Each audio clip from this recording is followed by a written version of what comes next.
831-492-0418, or you can find him online at bhgheritagegroup.com. The number one problem we see at our clinic is delaying treatment. ED can get worse. Book your appointment right now. Call 865-544-8220. Prefer privacy? Book online in under 30 seconds at menspronknoxville.com. At our clinics, men's sexual health is the whole job. Look, I'm a normal guy too. I hate going to the doctor, but we've helped so many guys in here just like you. Even if pills have failed, our medical team is going to take the time to talk you through it. Same day in-house lab, and the treatments, well, they could change your life. Your local medical team has your back. ED, performance, Peyronie's, size and shape modeling. We tailor what works for you. I'll get to the point. Can you imagine epic performance and epic sex? Yeah, I said it. A stronger you is closer than you think. We're available right now. Call 865-544-8220 or book in 30 seconds or less at menspronknoxville.com. Men's Pro Knoxville, making it happen. What kind of day is it? It's a White Claw day. Light and refreshing tasting, uniquely cold wave filtered. There's an iconic flavor for everyone. Come on, grab a pack. White Claw. Grab life by the claw. Please drink responsibly. Hard seltzer with flavor. White Claw Seltzer Works, Chicago, Illinois. You're listening to FM 105.7 and AM 1340, WKGN Knoxville and W289CU Knoxville. FanRun Radio.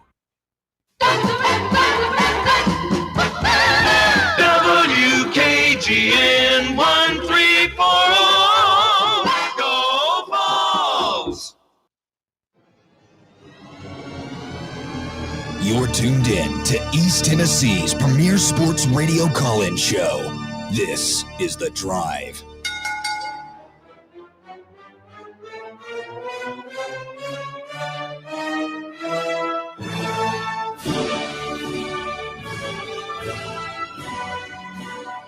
And hello, good afternoon, and welcome to another stellar edition of The Drive here on FanRun Radio. Russell Smith punching the time clock at 3 o'clock on a beautiful football Friday here in East Tennessee. Thanks for being along with us this afternoon. We are live today at the Casual Pint North Shore, one of our absolute favorite spots to be in. Want you to come out and see us. We are at 2045 Thunderhead Road in beautiful West Knoxville, just off South North Shore Drive near North Shore Town Center this afternoon. Bob Baskerville and Bear with me down here.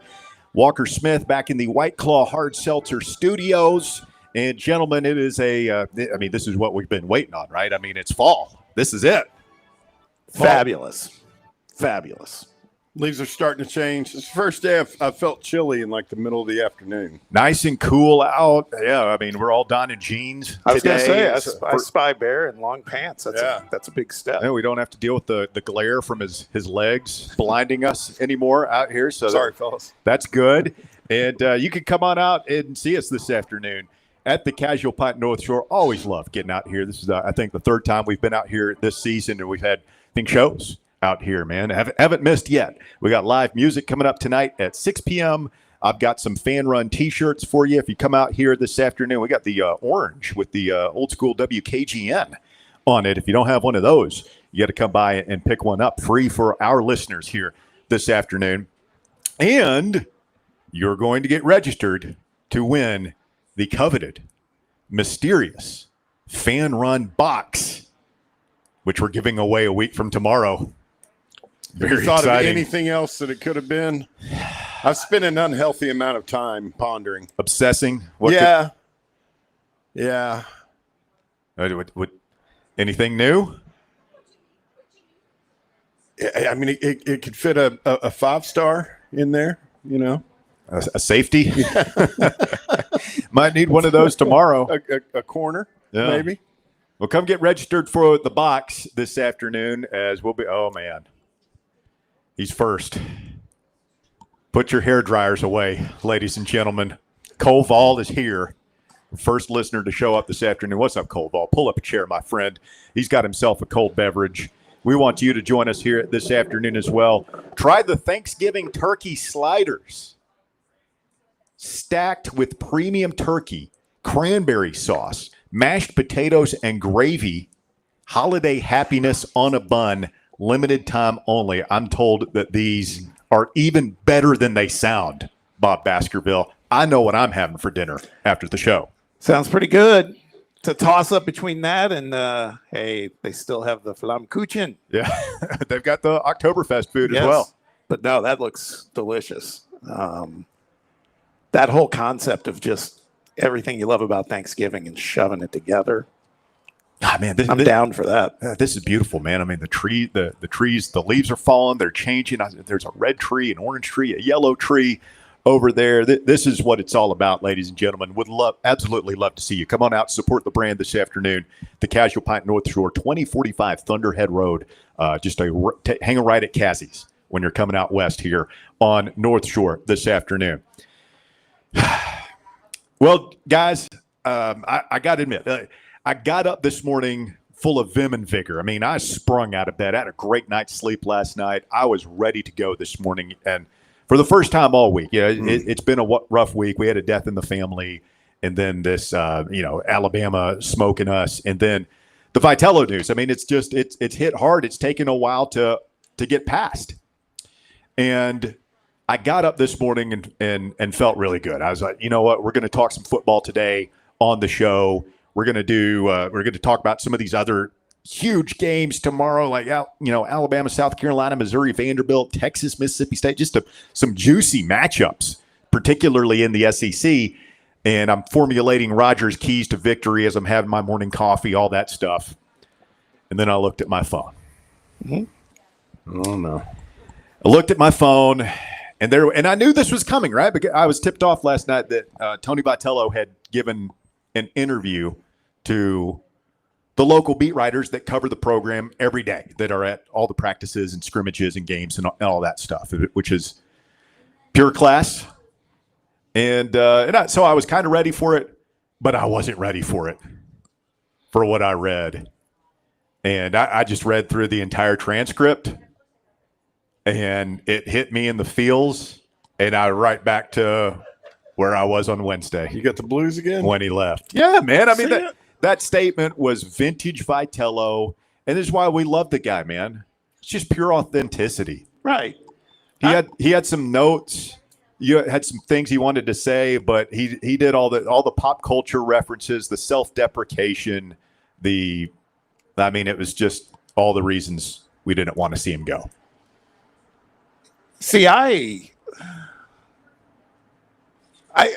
felt good. And I mean, because for all the things you just said, it was all him, you know what I mean? I actually think, if nothing else, I mean, I love him even more. I mean, I was already a huge fan, but this is just some of the stuff he said about, and I believe him, like, I'm leaving, but it's not goodbye. Yeah. I'm going to be back in the state. I'm going to, all those things he said. And that's the beauty that he's not taking another SEC job or something, because he is going to the pros and they're markedly different things. And you can always, he was kind of saying to me, like, hey man, this is home. Not goodbye. It's see you later. Yeah. This is home. This is home. I'll be back. The part about, like, he's not selling his house and he wants to come back and work here someday. I mean, first of all, this is going to be bring back Bruce all over again for the next 3 years, particularly if Danny makes an outside hire. Doesn't go well. If he goes with Elander, Tony being the loyal guy that he is, I don't see, if we had to fire Elander, I don't know that Tony would come back in that. So what do you do with that? As far as who should get the job? I mean, there's just so much into it. The stuff about being Drew Gilbert's babysitter and all that stuff was funny. And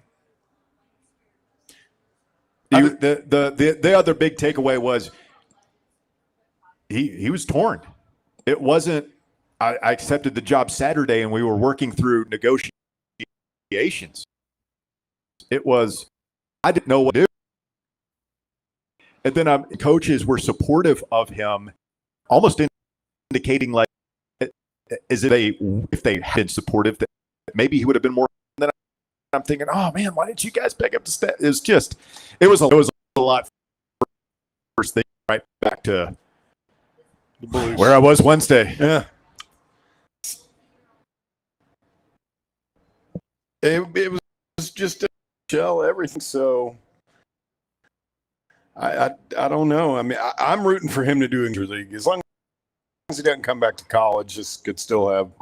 I wouldn't say it would be a lot better than him flaming. Not flaming out, but managers in the MLB get fired all the time. Yeah, and the nightmare scenario you let everybody is 3 years. Yeah, we're all thinking, well, here, maybe the dream scenario is 3 years and back to Tennessee, because I mean that's kind of the life expectancy. Like, those guys don't last long. I mean, there have been huge names that have only lasted for a couple of years at their jobs. It seems like there's the days of a guy staying somewhere for 10 years and having a run, like it doesn't work like that much anymore. And all these pro sports, but baseball in particular, it seems like managerial lifespan is short these days. But I also felt like after reading it, it really reinforced to me that you can't, as fans, and we all love him, we all wish he had stayed, but you can't begrudge him this shot because it's just unprecedented. I mean, to get to manage an MLB team, especially a historic franchise like the Giants. I mean, I hate it for us, but I'm over the moon for him that he gets this opportunity. Yeah, it's that, and I know it's trite, but I hope I don't butcher this, but the old saying, don't be sad that it's over, be happy that it happened, right? I mean, just think of the heights this program went to under him, and we would have never imagined that, when he was hired. So that's the good news. Now, we push on, and hopefully got to figure out how to keep it going. Exactly. That's it. And that's what every team's got to do, right? Every single year. LSU's that way right now, too. I mean, they got Jay Johnson. I get it. But who's to say we don't have the right mix at coach? We'll see what we learn here in the coming weeks or even days. Who knows how fast this is going to move? I think it's going to move pretty fast. Kendall Rogers had a tweet out today that the process has begun with interviews and all that stuff. So I'm sure that we'll be searching for leaks far and wide on that one. I don't know if that information is going to get out, but we'll be following it closely. Rest assured. Well,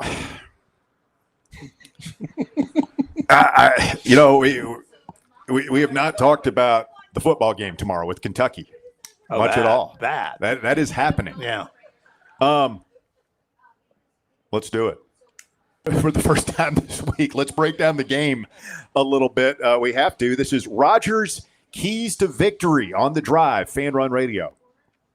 It's time for Rogers' Keys to Victory, an exclusive feature on the Drive.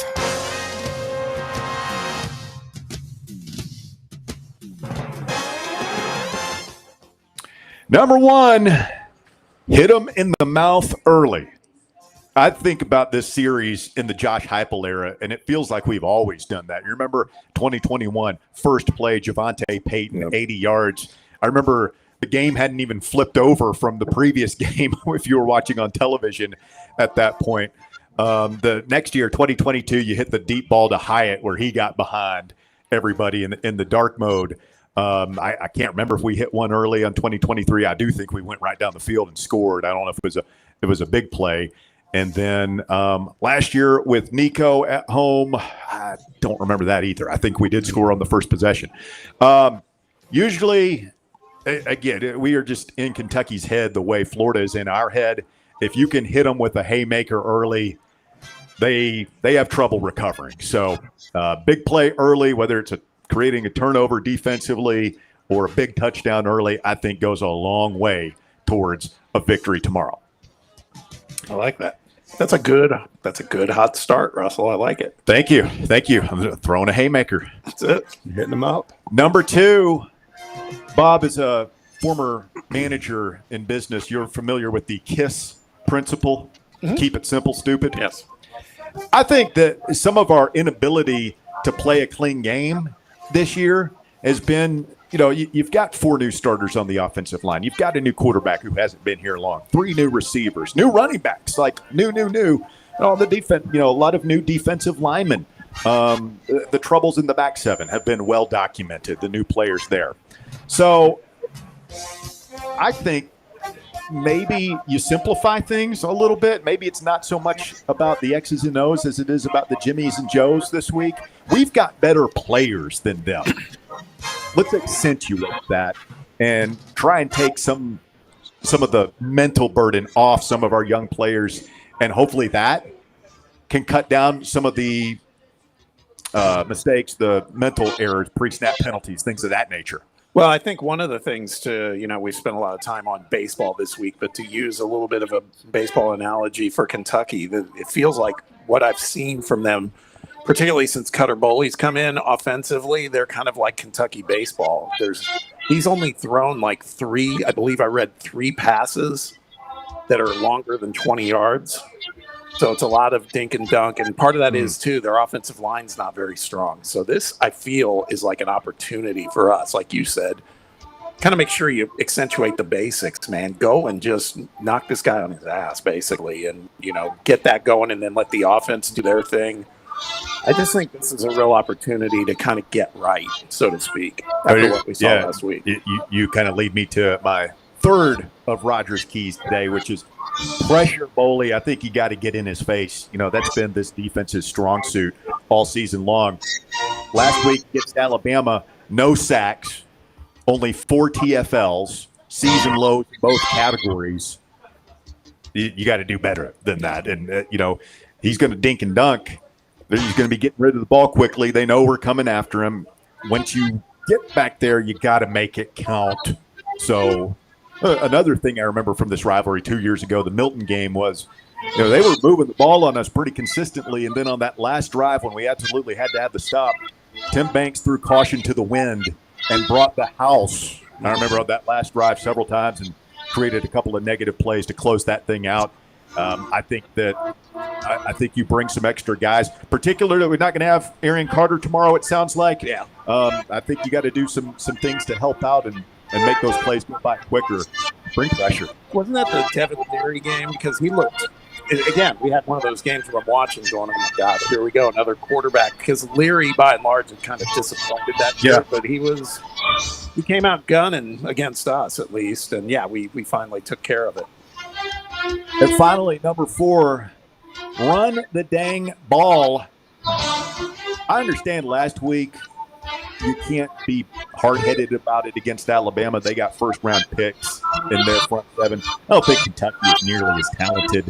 I think if there are 5-6-man boxes, I think you can run it anyway. Yeah. And you got to feed Deshaun Bishop and beat up on him a little bit. So would like to see another big rushing number for Tennessee. I think we can do those things. I'll give you my score right now. It's always been a one-score game against them up there. I think that's going to happen again. I've got Tennessee 30, Kentucky 24. Maybe be closer than any of us want, but I'm not going to sit here and pick Kentucky to beat Tennessee. It's not going to happen. So that is my score. You can give us your score on Facebook. Go to facebook.com/The Drive with Russell Smith. Like our Facebook page if you haven't done that already. Put your score prediction in the score prediction thread. Closest prediction wins gift cards from Triumph Cleaners, The Pizza Kitchen, and FanRun Radio. Don't forget, volunteer your reaction tomorrow as soon as the game is over, presented by our friends at the Griffin Law Firm. If there's something I could add also is I just hope Joey can wash that pick 6 out of his hair too. Love to have him just have a really, really nice game, ring up some numbers. Be interested to see what kind of shape he's in too. After we haven't heard a whole lot about the whole neck thing. Yeah, I don't know, but I'm going to be watching that one closely too, because this does feel like an opportunity for him to have a big game if he's, again, running at 100%. I think he's going to be not 100%, but I think I've heard that he hasn't missed any practice out there, so he's going to play and be effective. I don't think that they're going to be drawing up quarterback runs on the goal line like we were against Mississippi State. I think that their instructions to him are going to be, hey, don't take any hits. Let's let our running backs and receivers, tight ends win us this game. We don't need you out there. I mean, that hit he took against Alabama. Like, you could see it coming a mile away. You're like, oh, Joey, don't. Yeah. The one in the middle of the field or on the sideline? The one where he got hurt on the sideline. Yeah. that was avoidable. He was trying to score, though. I love the kid. He's a competitor. All right, we're going to open up the phone lines here. 865-966-3435, your phone number to call or text the drive this afternoon, 966-3435. Live today at the Casual Pint North Shore. Come on out. Wet your whistle with us this afternoon, 2045 Thunderhead Road, right next to Kazzy's and Soccer Taco, South North Shore Drive. Back with more FanRun Radio right after this. The Drive. The flagship station for Tennessee fans. This is FanRun Radio. What kind of day is it? It's a White Claw day. Light and refreshing tasting, uniquely cold wave filtered. There's an iconic flavor for everyone. Come on, grab a pack. White Claw. Grab life by the claw. Please drink responsibly. Hard seltzer with flavor. White Claw Seltzer Works, Chicago, Illinois. FanRun is giving away a huge prize package. That's a big box. What's in there? You're going to want to find out. What's in the box? What's in the box? Give me the gun. A winner will be drawn live on Halloween during FanRun Friday at Calhoun's on the River. To learn how you can earn entries, make sure you're tuning in daily to FanRun Radio and following us across all of our social media platforms on Facebook, YouTube, X, TikTok, and Instagram. Bankruptcy, divorce, personal injury. These are just some of the curveballs life can throw at you. Fortunately, East Tennessee has someone to help you work through these problems and recover. The law offices of Jerry R. Givens. If you're in need of legal advice, call today to set up a free, no-obligation consultation. 865-801-9250. As always, the phone call is free, the advice is free, so what do you have to lose?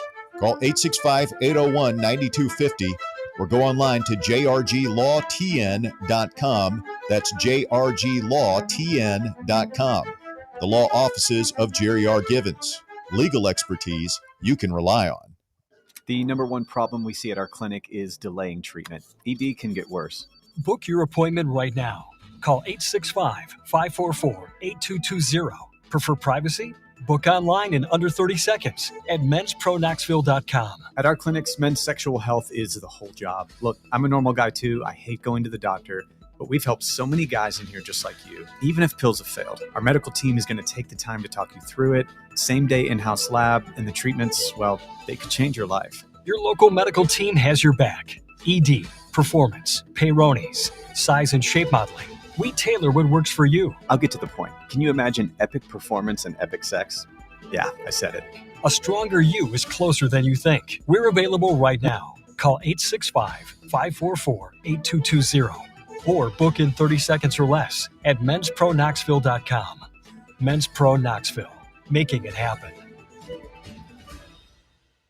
Are you tired of waiting on interest rates to drop before you start saving money? I'm Chris Burleson with University Lending Group, and I've got a better way. With a traditional closed-end mortgage, most of your payment goes straight to interest, not your balance. But with my Smart Loan, every deposit you make cuts your principal immediately and reduces interest in real time. On average, my clients pay off their mortgage in just 7 years. Call me today at 865-388-7634 or visit smartloantn.com and let's turn your income into financial freedom. NMLS number 332941. Citizens National Bank. We believe a good game plan is essential for success. With a CNB Plus Perks checking account, you'll save money with cell phone protection, roadside assistance, identity theft protection, and more. Banking at CNB has its perks. Find out more at cnbtn.com. Citizens National Bank.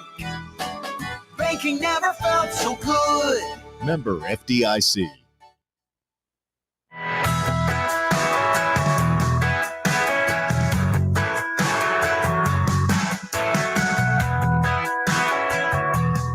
Back here on the drive, it's FanRun Radio coming to you live this afternoon on a football Friday at the Casual Pint North Shore on a beautiful fall afternoon in East Tennessee.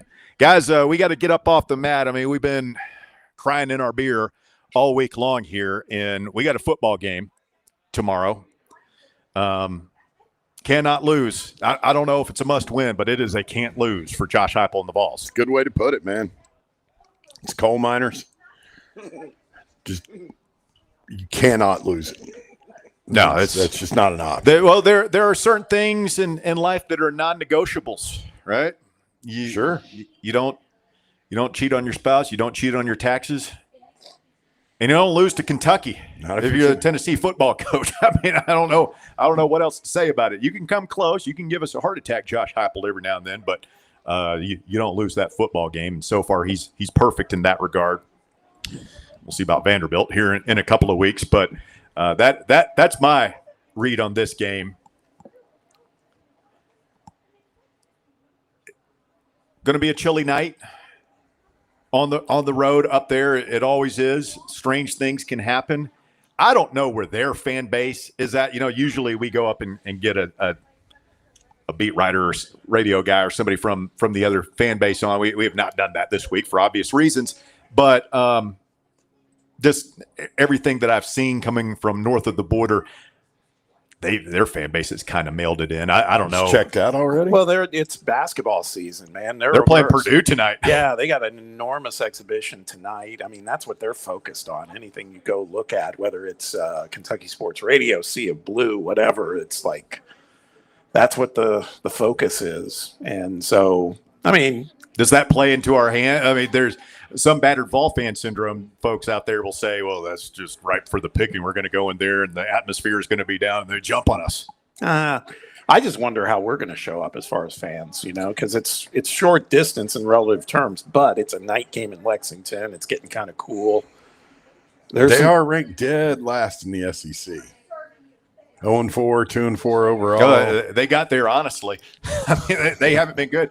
And they probably had their best showing in a lot, kind of like us. Like, I still think our best showing of the year was against Georgia. I mean, maybe y'all feel free to disagree. No, their best complete game. Their best showing was against Texas last week. They should have won that game. They should have kicked that field goal. Terrible play calls in that overtime. I mean, yeah, I agree, Bear. Who is the offensive coordinator for Kentucky, Bear? I have no come clue. On. Yes, you do. Bush Hamdan. Yeah. Oh. I think I heard this correctly, and maybe TJ, the Kentucky fan, will call in, correct me if I'm wrong here. He hasn't scored more than 2 offensive touchdowns in an SEC game in his 2 seasons as Kentucky's offensive coordinator. Get out of here. For real? Has not scored more than 2 touchdowns in any SEC game as coordinator. It's not like there are a few bad defenses in the SEC. I don't even know how that's possible. He's not good. Taking those Penn State cast-offs, quarterbacks. We can't lose to these guys. I'm just looking at their schedule. They're 2-4 right now. Who have they beaten, Bob? Toledo and Eastern Michigan. Thank God for the MAC. That's and in Toledo they won by a touchdown. It was that was the first. It was the opener. Yeah. Like they pushed them early in that. They hung around with Ole Miss. They lost 30-23 there. They will play up. Yeah. Yeah. They'll play up to the level of their competition. I don't know. I mean, the rest of their schedule after us, though, is at Auburn, which is probably a toss-up, Florida, then Tennessee Tech, which should be a win, and then at Vandy and at Louisville. I mean, they could end up conceivably like 3-9 this year. I just hope that they're focused because it would. I mean, what is it? Never say it can never get worse. I mean, we all think that we've had the worst week of our Tennessee fan lives here. Losing Alabama, losing Vitello, it off by not taking the Kentucky team seriously and getting. Like I said, it's a no-win situation. If you win it, you're supposed to. Yeah, we're not going to be. We'll drink from the keg of glory tomorrow night, but we're not going to be throwing a parade or anything like that. But if you lose it, it counts for a lot. So we'll see. Yeah, I mean, that Texas team, you say that they play up to the level. I don't know that teams aren't playing down to Texas. To their level. Yeah. And you're Texas, you're used to playing in all these big games, even though your season's not going the way you want it to, and you stroll into Kroger Field. It's not exactly the most awe-inspiring sight in the SEC. I'm just looking at they're 105th nationally in total yards on offense. They're 103rd nationally in points scored, 109th in passing yards. I mean, this is a game where our defense can get it back on track, get some confidence. If they play well, I worry about Arian Carter not being in there. We were weak enough as it is at linebacker. Our guy Hollander just dropped me a text saying that Kentucky also is in fall break Monday and Tuesday. So student section. Oh, so they're taking off early? Yeah, I mean, student section may not be If we go out and jump on them, hit him in the mouth as Russ wants to see, we'd have that place emptied out by halftime. I just want it to be a very boring game tomorrow night. I agree. Yeah, I don't want it to be one of those where we're, after one quarter going, oh, man, we're going to be all right, right? Getting your teeth pulled all night. Yeah. When was the last time we had one of those? That's what I'm saying. I think that's I think that's who this team is. I mean, I'm expecting a one-score game. I think we'll win because we're Tennessee and they're Kentucky. But I just, none of these conference games, with the possibility, you felt good after the first quarter against Georgia, but you didn't feel like you were in control, right? And you certainly didn't feel that way in any of the other SEC games we've played. No, we talked about it though, right? I think both. Mississippi State, definitely Arkansas. It felt like, it's crazy saying this, even though that Mississippi State game went to OT. I always felt like we were going to win. You know? Me too. I felt like it's going to be fine.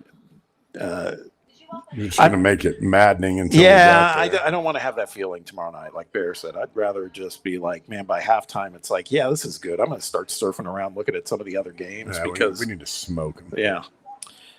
Magic Mike on the text box says any Vol fan that wants to go up there can get in for under $50. Wow. This is like the opposite of last week where the prices were like $500 to try and get in there. Now that's a cold game up there after dark. Yeah, that's this time of year. I agree. That wind. Got no interest. I'll be watching, but that's a tough place to be at night, particularly. And it feels like it's been at night for a while now when we play up there.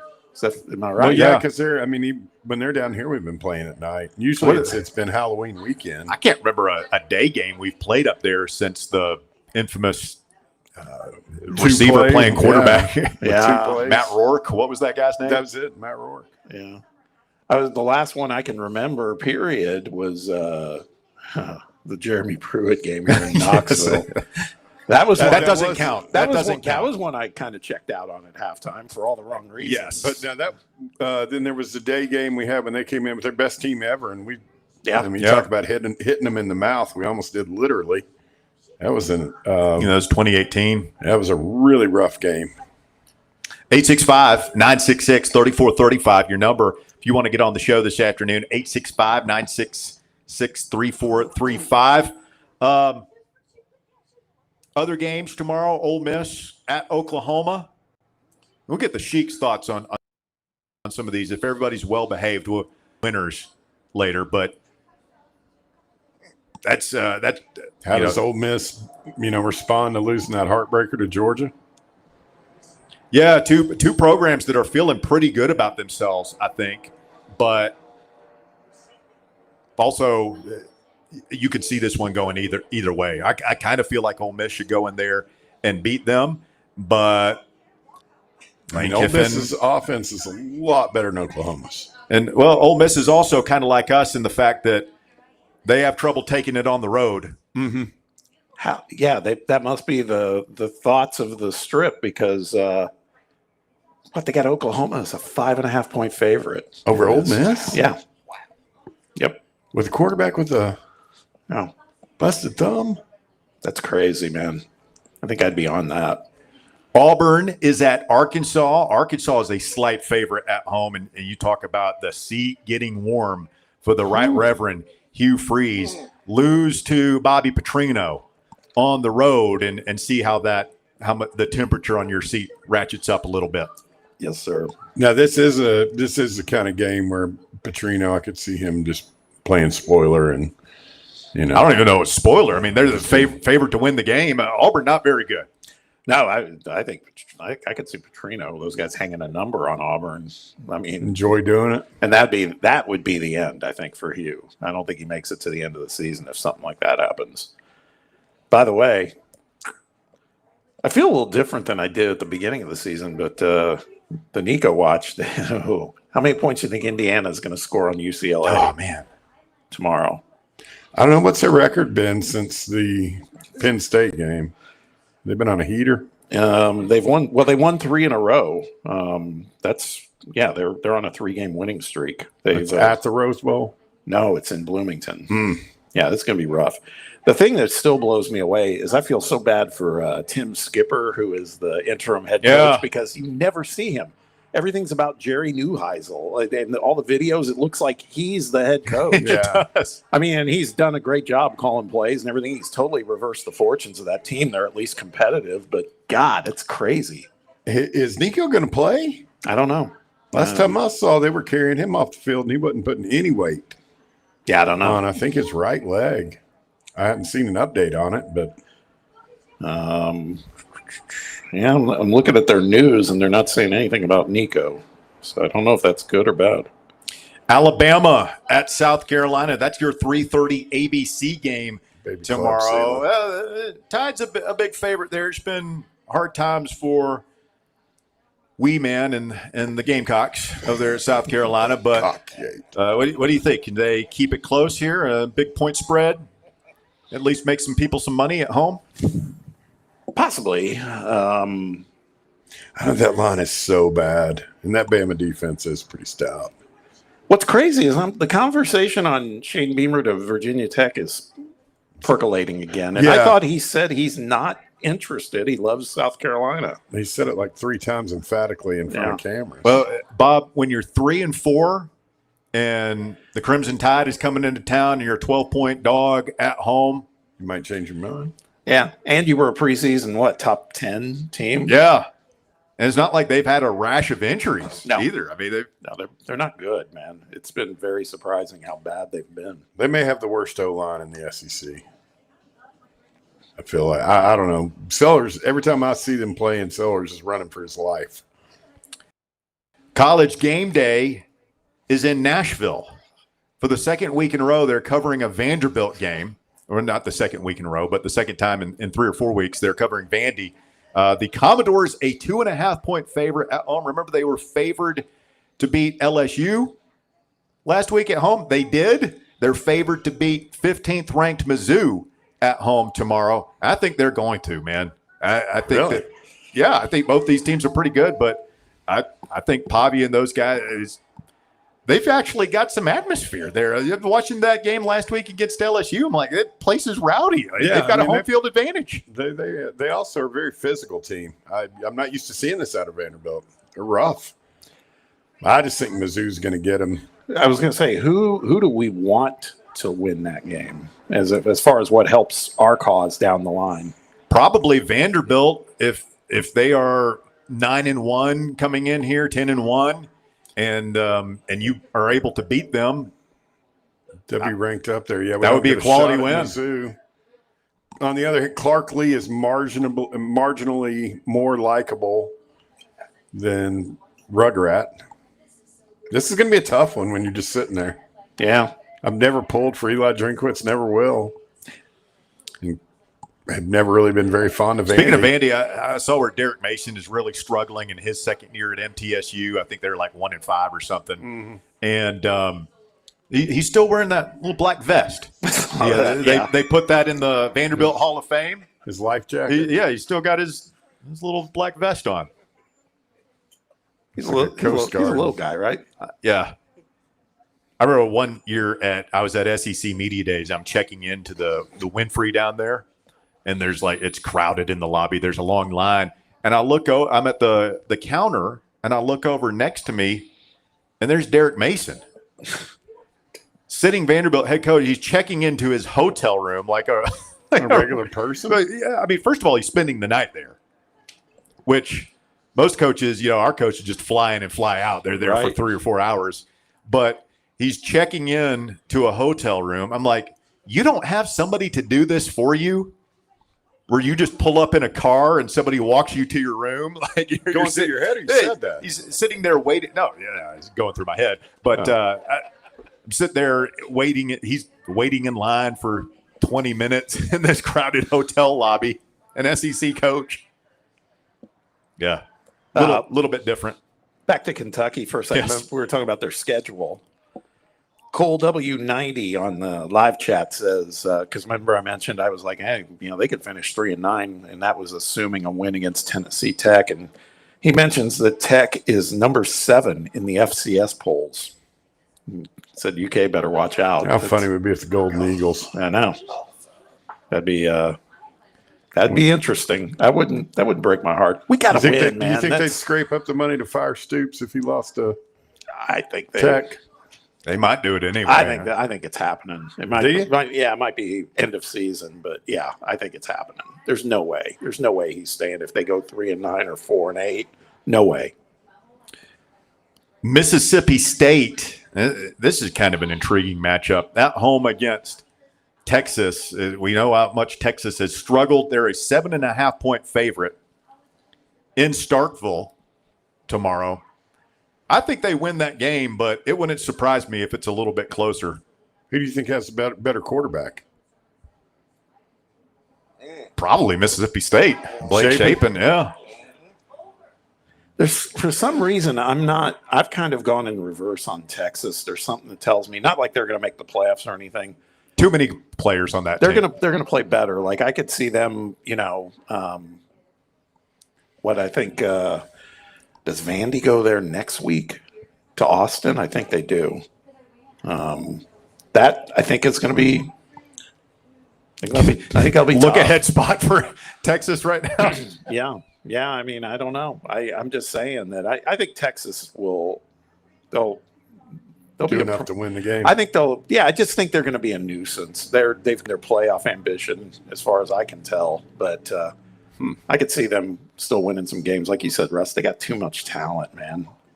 And then the other game that'll be going on simultaneous with ours, and it's disappointing because I think this could be the game of the day in the SEC. Third-ranked Texas A&M, undefeated, 2.5-point favorites in Death Valley, night game at LSU.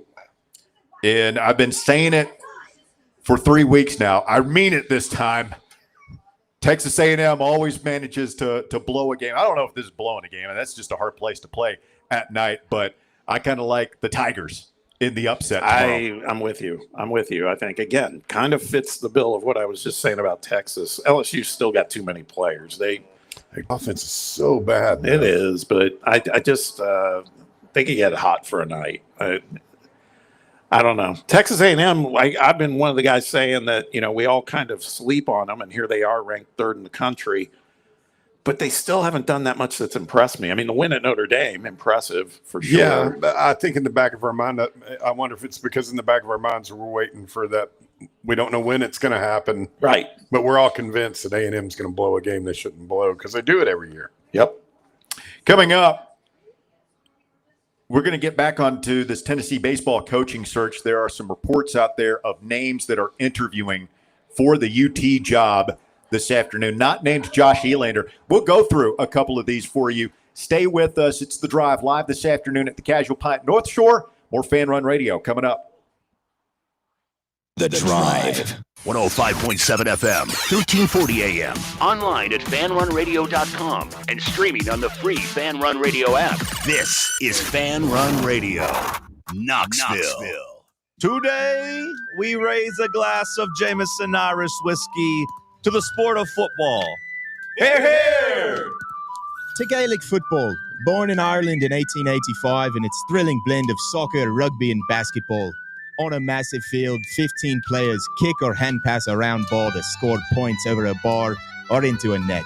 No pads, no helmet, no sense. Hear, hear! To college football, which kicked off in 1869 when Rutgers beat Princeton 6-4 in the Battle of New Jersey. With 11 players and helmets and pads, teams battle on a 100-yard gridiron with explosive pass plays and hard-hitting tackles. Unless you're called for targeting. Hear, hear! Since 1780, Jameson Irish whiskey has been enjoyed by sports fans all around the globe. Whether your football is Gaelic, American, or even soccer, we can all agree on super smooth Jameson Irish whiskey. Hear, hear! Yee-haw! I've been hooting and hollering ever since I started betting with the VIP Play app. VIP Play has more than 200 leagues, every bet type you can imagine, live betting and live hosts, all with 24/7 support from real live people when you need them. Start betting better with the VIP Play app today. Don't be a better, be a better with VIP Play today. Download VIP Play today or head to VIPPlayApp.com. Make sure you use the promo code FANRUN to take advantage of their welcome bonus and so they know that we sent you. Gambling problem? Call 1-800-88-99789. Must be 21 or older and located in Tennessee to bet. Vol fans, reimagine your home at Broadway Carpets and Flooring for any remodeling or building needs. With a variety of carpets, rugs, hardwood, vinyl, and stone, Broadway has all the flooring and installation options you're looking for, including pet-resistant products like Pet Perfect Carpet from Shaw Floors. Visit their showroom in downtown Knoxville or the location in West Knoxville located on Kingston Pike near Pellissippi Parkway today. Your smile says it all, so make sure it's saying the right thing. At Knoxville Smiles, we believe healthy teeth mean happy lives. Now through the end of the year, we're offering half-price whitening with a cleaning. That's right, half-price whitening with a routine teeth cleaning at Knoxville Smiles. Call today to set up your appointment. 865-539-1776. That's 865-539-1776. Or book online at KnoxvilleSmiles.com. Don't wait another day to love your smile. Smile brighter with Knoxville Smiles. Hi, I'm Bo Kregner from the Kregner Group. Are you looking to buy or sell a home? Whether you're upgrading, downsizing, or just need a change, it's never been more important to have experienced, trustworthy representation in the real estate process. So if you have any real estate questions, I'd love the opportunity to earn your trust. Call me anytime for a free chat, 865-742-1035, or find me online at BoKnowsHouses.com. The Kregner Group, real estate the right way.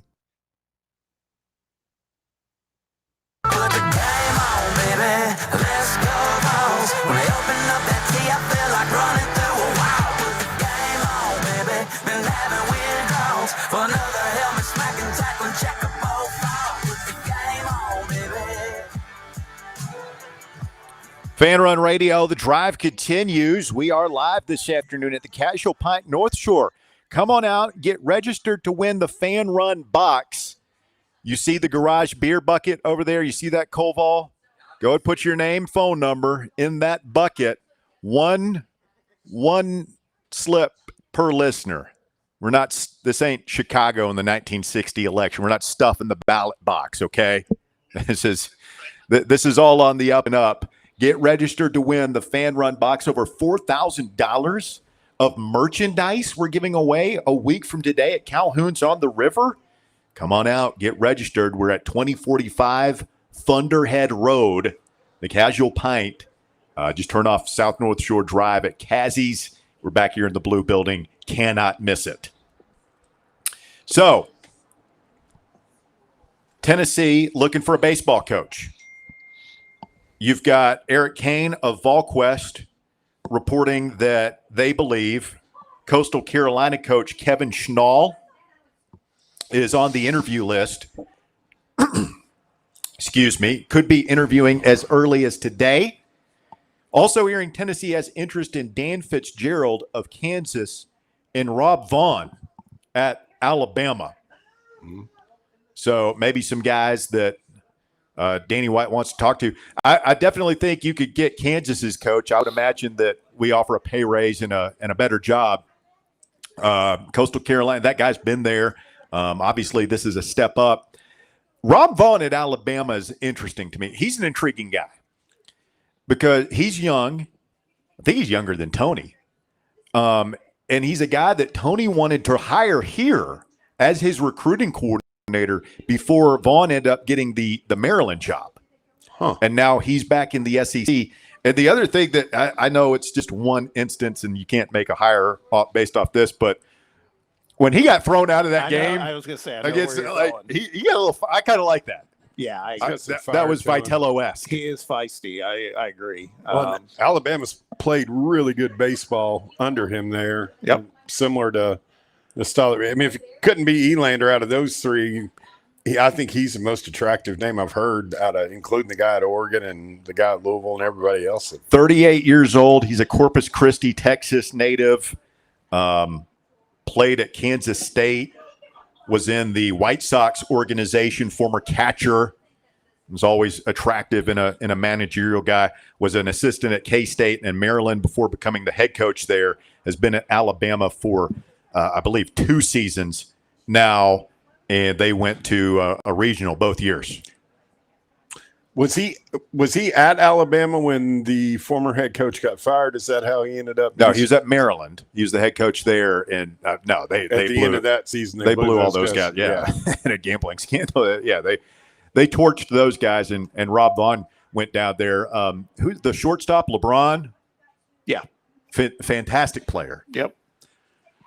I got to say, I'm particularly after what I saw in the College World Series and everything, I am kind of a Schnall fan. I mean, I'm pretty impressed with what he's done there. And he's another one. He looks like he's I don't know if this is good or bad, but he looks like he's a bit of a hard ass. Their super regional at Auburn was very impressive. They went in there and beat Auburn to go to Omaha. That was I mean, gorilla ball. Listen, I'm not saying maybe there's some Tony loyalists out there pounding their dashboard saying it's Elander or bust. I think that, as I said Wednesday, and people only want you're tearing down Danny White. You're an idiot. I said, like, you have to do your due diligence, man. The job is open. You have to see what is out there and weigh everything, including Josh Elander. And I still kind of think Elander is the best guy for the job, but I would sit down and I don't hold anything against Danny for sitting down and talking to these other candidates. I think these are who you would hope that we would be talking to with our job coming up in the way it did and where we're at. What about Skirka from Murray State? That's another one. Yeah, I mean, it's a great story. I talked to him. Yeah. I talked to all these people. Not in a hurry, man. There's no rush. These rosters are largely set. Obviously, if it's Elander, the transition will be minimal. I don't think you'd lose anybody. I don't think you lose anybody anyway, because they would have to transfer down if they wanted to play this year. But, yeah, I don't think there's anything wrong with talking with these guys. Fitzgerald at Kansas, he's 47, so he's Tony's age, and he's been there since 2023. I don't know. So he would have gotten there after we got Maui Ahuna. Maui was on the 2023 team. Right. Okay. So he did. So that's not a connection, but this guy's been a coach for a long time. He was at LSU for 1 year as a recruiting coordinator. Before that, he was at Dallas Baptist, which is kind of a they're like a Boise State-like program in college baseball. Yeah, just one of those schools you'd never have ever heard of them, but it comes postseason in college baseball in there. Minnesota native. So, I mean, it's not blowing me away. I don't dismiss it out of hand. He's an intriguing guy. The most intriguing, the one that really interests me right now, if it's not Elander, would still be probably Vaughn from. The other thing about Vaughn, I mean, let's be honest. Again, not a decisive factor, but just an added bonus. Would be cool to take Alabama's coach, just because we can. Just be like, yeah, our job is better. We're better than you.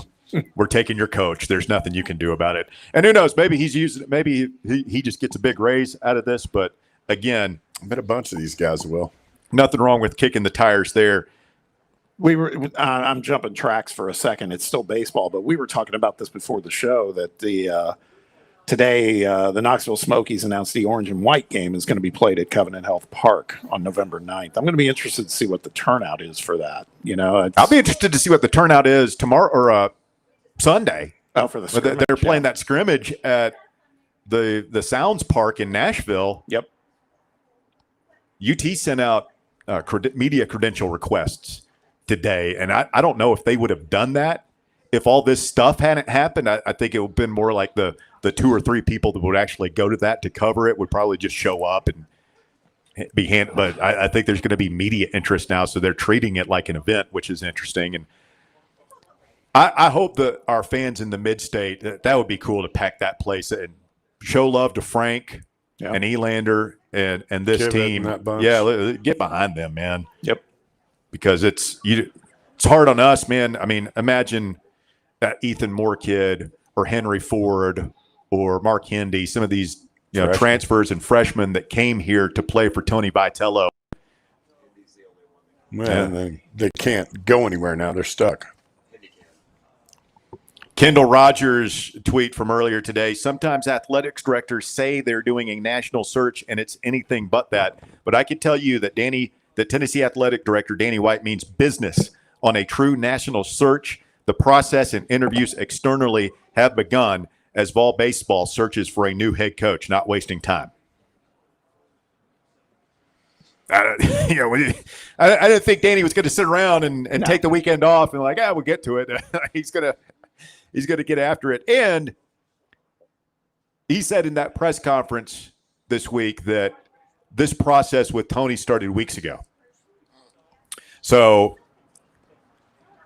I don't think he just started doing his research on Wednesday. Yeah. No.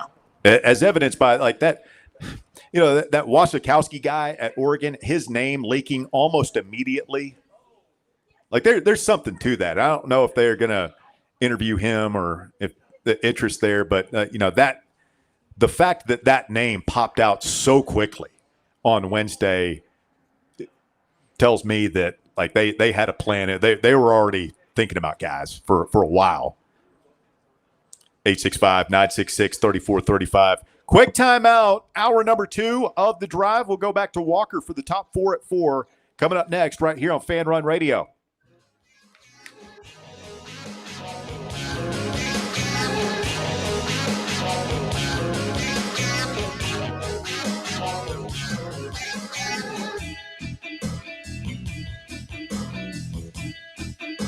The Drive. The voluntary reaction. This football season, tune into Big Orange Country's post-game radio free-for-all, The Voluntary Reaction, presented by the Griffin Law Firm. We'll be live on the FanRun Radio app as soon as every UT game is over, taking your calls and breaking down the game to levels that can only be described as beyond scientific. So tune in and drink with us from the keg of glory or drown in the pool of despair. The Voluntary Reaction on FanRun Radio. The Voluntary Reaction. Raw, unfiltered, real. Hey, Vols fans, Cody Brown here. I grew up right here in Tennessee and know what it means when someone says, I've got your back. That's why you can trust Farm Bureau Insurance of Tennessee. Whether it's your home, your vehicle, your family's future, or the business you built from the ground up, we will show up for all of your insurance needs. We are Tennesseans who understand what matters, which is doing right by you. Insurance is not all about just paperwork and policies, but it's about the people we insure every day. So if you want insurance that hits home, give me a call at 865-992-3871. Go Vols. Knoxville, get ready. The big sports show is coming Saturday, November 8th at the World Exposition Hall. Meet your favorite sports stars, Hall of Famer Earl Campbell, baseball greats Wade Boggs, Dwight Gooden, and Jose Canseco, plus UT legends Shamiqua Holtzclaw, Carl Pickens, and many more. Autographs, photos, and memories you'll never forget all in one huge day. Tickets on sale. Get yours now at bigsportshow.com. That's bigsportshow.com. The Big Sports Show, Saturday, November 8th, Knoxville. Don't miss it. Barley's has live music on weekends, general team trivia on Wednesday nights at 8 p.m., and now live sports trivia courtesy of the Knoxville Trivia Guys every Thursday night upstairs. The game starts at 7 p.m. and is free to play for everyone, so head on down to the Old City and show off your sports knowledge and win gift cards to Barley's. Use those gift cards to buy some delicious food and drinks, and you can take it all in with their wide selection of TVs and indoor projectors. Barley's Tap Room and Pizzeria.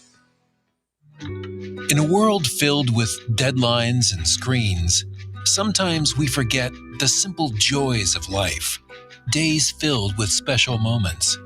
At Inward Half, we understand the essence of these moments.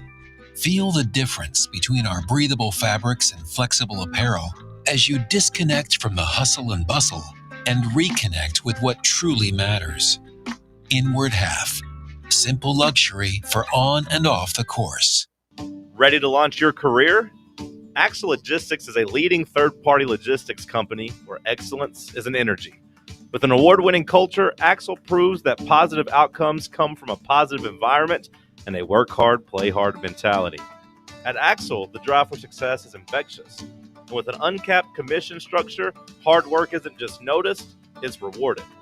For those with big goals and even bigger dreams, Axle Logistics is the place to start your career. You're listening to FM 105.7 and AM 1340, WKGN Knoxville, and W289CU Knoxville, FanRun Radio. Are you a federal employee facing workplace challenges like suspension or removal? Are you concerned about your security clearance with any federal agency? You know the Griffin Law Firm is your trusted ally in military legal matters. But did you know they also specialize in civilian federal employment law? If you're a federal employee facing workplace challenges like suspension or removal, if you're concerned about your security clearance with any federal agency, the DOE, FBI, FCC, or DOD, you might not know it, but you do have legal recourse. The Griffin Law Firm specializes in federal employment law, military law, and security defense law. VFL Marshall Griffin and his experienced team are ready to make your problem their problem, no matter which federal agency you work for. Don't face federal employment issues alone. Remember, remain silent, request counsel, call Griffin Law, 888-707-4282, online at griffinlawdefense.com. It's time for the Drive's Top 4 at 4.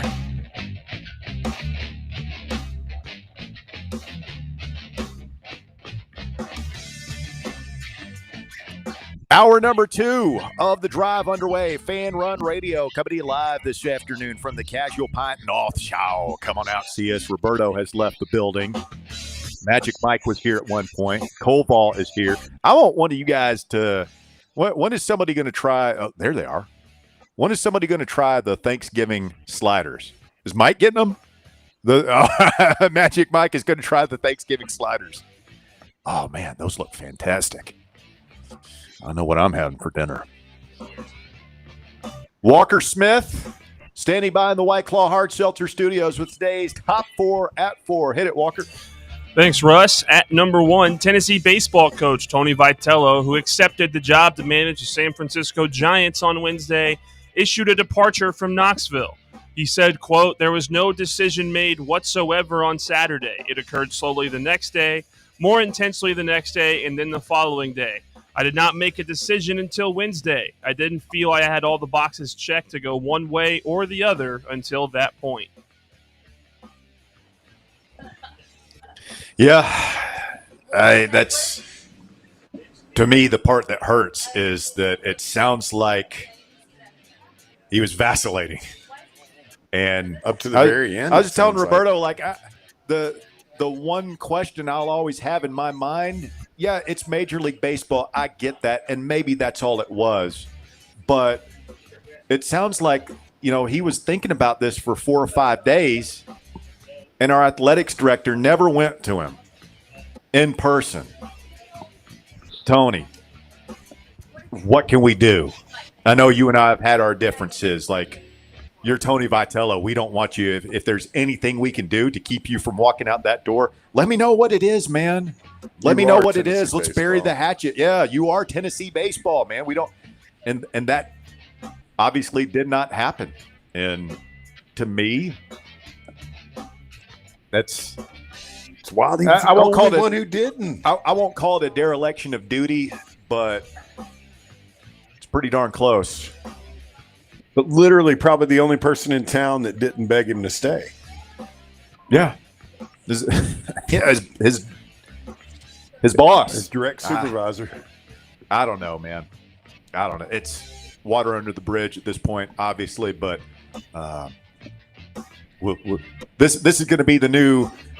Should the university lawyers have told Bruce Pearl what they knew before he went in that meeting with the NCAA? It's going to be debated for years, for the rest of our lives, probably. At number 2, get your mic a little. Bob. Listener Josh on the live chat also added some context that I wasn't aware of. Danny White was at UCF the same time as Chenal. Interesting. That is interesting. Okay. Tidbit. It's a good tidbit. At number 2, Tennessee football last night listed linebackers Arion Carter and Ben Bolton as questionable again on the SEC injury report for this weekend's game at Kentucky. The Vols will update the injury report again today and then 90 minutes before kickoff on Saturday. Freshman receiver Rodarius Jackson, who has missed the last 4 games, was also listed as questionable for the second day in a row. I wonder when we're going to see Rodarius again this year. Sounds like it could be this weekend. I heard he was practicing a little bit today or this week and might even be available. Yeah. So, yeah, I don't know that you rush him back. Obviously, you don't want to re-aggravate something like a collarbone or shoulder or something. You don't want to do anything there, but it's a minor miracle, guys, that we've gotten this far through the season with our wide receiver depth. Have not. We haven't had any of the big 3 miss a game yet, have we? Yeah, I'm almost afraid to even talk about it for fear. No. Yeah, tempting the wrath of the whatever high atop the thing. Yeah, especially when you look back to how worried we were preseason and how all of them felt like they were limping around those last couple weeks of training camp. Well, I don't know. I was really looking forward to seeing Rodarius play this year. I hope, since he did take that kill shot from that Georgia kid, that he'd be able to get back this year and maybe have a big touchdown or something to kind of make up for it. I don't know. That was a brutal hit he took.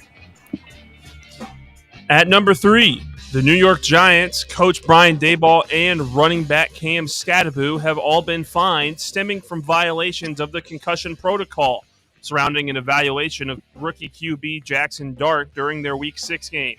The Giants were assessed a $200,000 fine for violating the protocol, while Daboll was fined $100,000 and Scatteraboo $15,000 for conduct detrimental to the league. What did Scatteraboo? I knew what Daboll, and I understand the franchise getting fined. Like, well, what was it that Scatteraboo did? I don't know. I'm not sure about this whole story. I wasn't aware of it till I saw the headline a little earlier. I mean, they both him and Dart launched. Yeah, in separate plays. Well, Walker, I think what they were finding Scatteraboo for really is when Jackson Dart took a hit and went into the tent to get evaluated. Brian Daboll went into the tent and followed him, and then also Cam Scatteraboo went into the tent while they were doing the medical evaluation, and they didn't like the look of that because Dart ended up going back in the game, and Daboll looked like he was about to rip someone's head off going in and out of that tent. Oh, man. Surprised that hasn't happened before. Crazy coach going in the tent. Yeah. Coach is not allowed in the tent, huh? I mean, it makes sense. I'd never really thought about that, but he might want to tell like, his coach, quarterback. yeah. Don't you have a game to coach? Like, Yeah. I don't think it's that they're not allowed into the tent. It's more that like you can't go and talk to the guy who's evaluating the medical concussion. professional. Yeah. No, I'm fairly certain. I think they are not allowed to go into the tent when they're in there doing Maybe. the thing. I love it. I hope Cam Scatteraboo keeps running into people's heads. It's awesome. Until he turns 50 and he's drooling his Cheerios, but I need Jackson now. He'll be fine. I need Jackson Dart to have a big fantasy weekend this week. He's my stopgap. And that's what's truly important. Yeah. Exactly. I'm not even in your league, but your smugness about your fantasy football team is almost sick. That's not even that league. That's not. You're like the hand wave. the one I'm Al dominating. Davis. This is another one. All right, Walker, please continue. At number 4, the World Series begins tonight. The juggernaut Los Angeles Dodgers take on Vlad Guerrero Jr. and the Toronto Blue Jays. First pitch is at 8 p.m. tonight on Fox. Oh, Canada. That's why I called him America's team the other day. Yeah, America's Canadian team. No, I'm talking about the Dodgers. Normally I would pull for the Dodgers in this series, but you've just made it impossible, Bob. It's okay. It's okay. Two teams that have tormented my Bravos through the years, so it's I'll still 30 years ago is 30 years ago. Joe Carter's not walking through that DOA. So I say go Blue Jays. It's going to be a lot of blue. I will say that. And I'll tell you what, Max Scherzer, is this his final year? Does he retire after the World Series and become Tony Vitello's pitching coach with the San Francisco Giants? That'd be something. They are best buds. I was thinking on the line of Max Scherzer that I'm hoping that the stars align and we get a potential Max Scherzer, Clayton Kershaw start in this World Series because they both made the roster, and wouldn't that be some poetic baseball? That would be. That'd be cool. It'd be really awesome. I'm just dreaming about it. All right, Walker, stop editorializing. Is that it? That's it. That's all she got. Thank you, Walker Smith, back in the White Claw Hard Seltzer Studios with the top 4 at 4, brought to you this afternoon by the Casual Pint North Shore. How are the Thanksgiving sliders, Mike? Says excellent. They look excellent. Well, they're gone. Stacked with premium turkey, cranberry sauce, mashed potatoes, and gravy. Holiday happiness on a bun for a limited time only. The Thanksgiving turkey sliders here at the Casual Pint North Shore. You can come try some of those. They got pizza. They got a delicious burger out here. Flatbreads, the pretzels and beer cheese are absolutely fantastic. As a matter of fact, we might have to get some of those out here before the end of the show. And, of course, a full selection, about 30 beers on tap in there. You've got your, your IPAs. You've got your Oktoberfest specials. You've got your light beers, your Pilsners, all that stuff. So come on out. Have a cold one with us this afternoon, as it is a beautiful day out here on the patio. We got a couple of listeners hanging out. We got some T-shirts to give away. Be sure to grab a FanRun T-shirt before you take off, gentlemen. And don't forget to sign up for the FanRun box, as we are giving the box away 1 week from today, live at Calhoun's on the River for the special Halloween episode. Christopher Gabriel's going to be down there with us in costume. And it's going to be wild. We're going to have that box. We've got a team of choppers. Get to the chopper that are going to be like bringing the box in and lowering it into the parking lot. Yeah. By the way, I am acquiescing. I'm gonna be in a Halloween costume. You are? Yeah. Really? Yeah. Wow. There you go. The pressure's on. I had an idea for me and you. I've already got. Did you buddy up with Chris Gabriel? Yeah, we've got a tandem costume. Dadgummit. What? Ricky Bobby and Cal Knowles. That's pretty good. Shake and bake. It's difficult for me because I don't want to shave my beard. I've become rather attached to it, and so that kind of limits you. Right. Well, here was the thing. I thought that me and Bob could go as Ricky Bobby and Cal Naughton, and you could be the guy in the Perrier car. Yeah. Sacha Baron Cohen. Yes.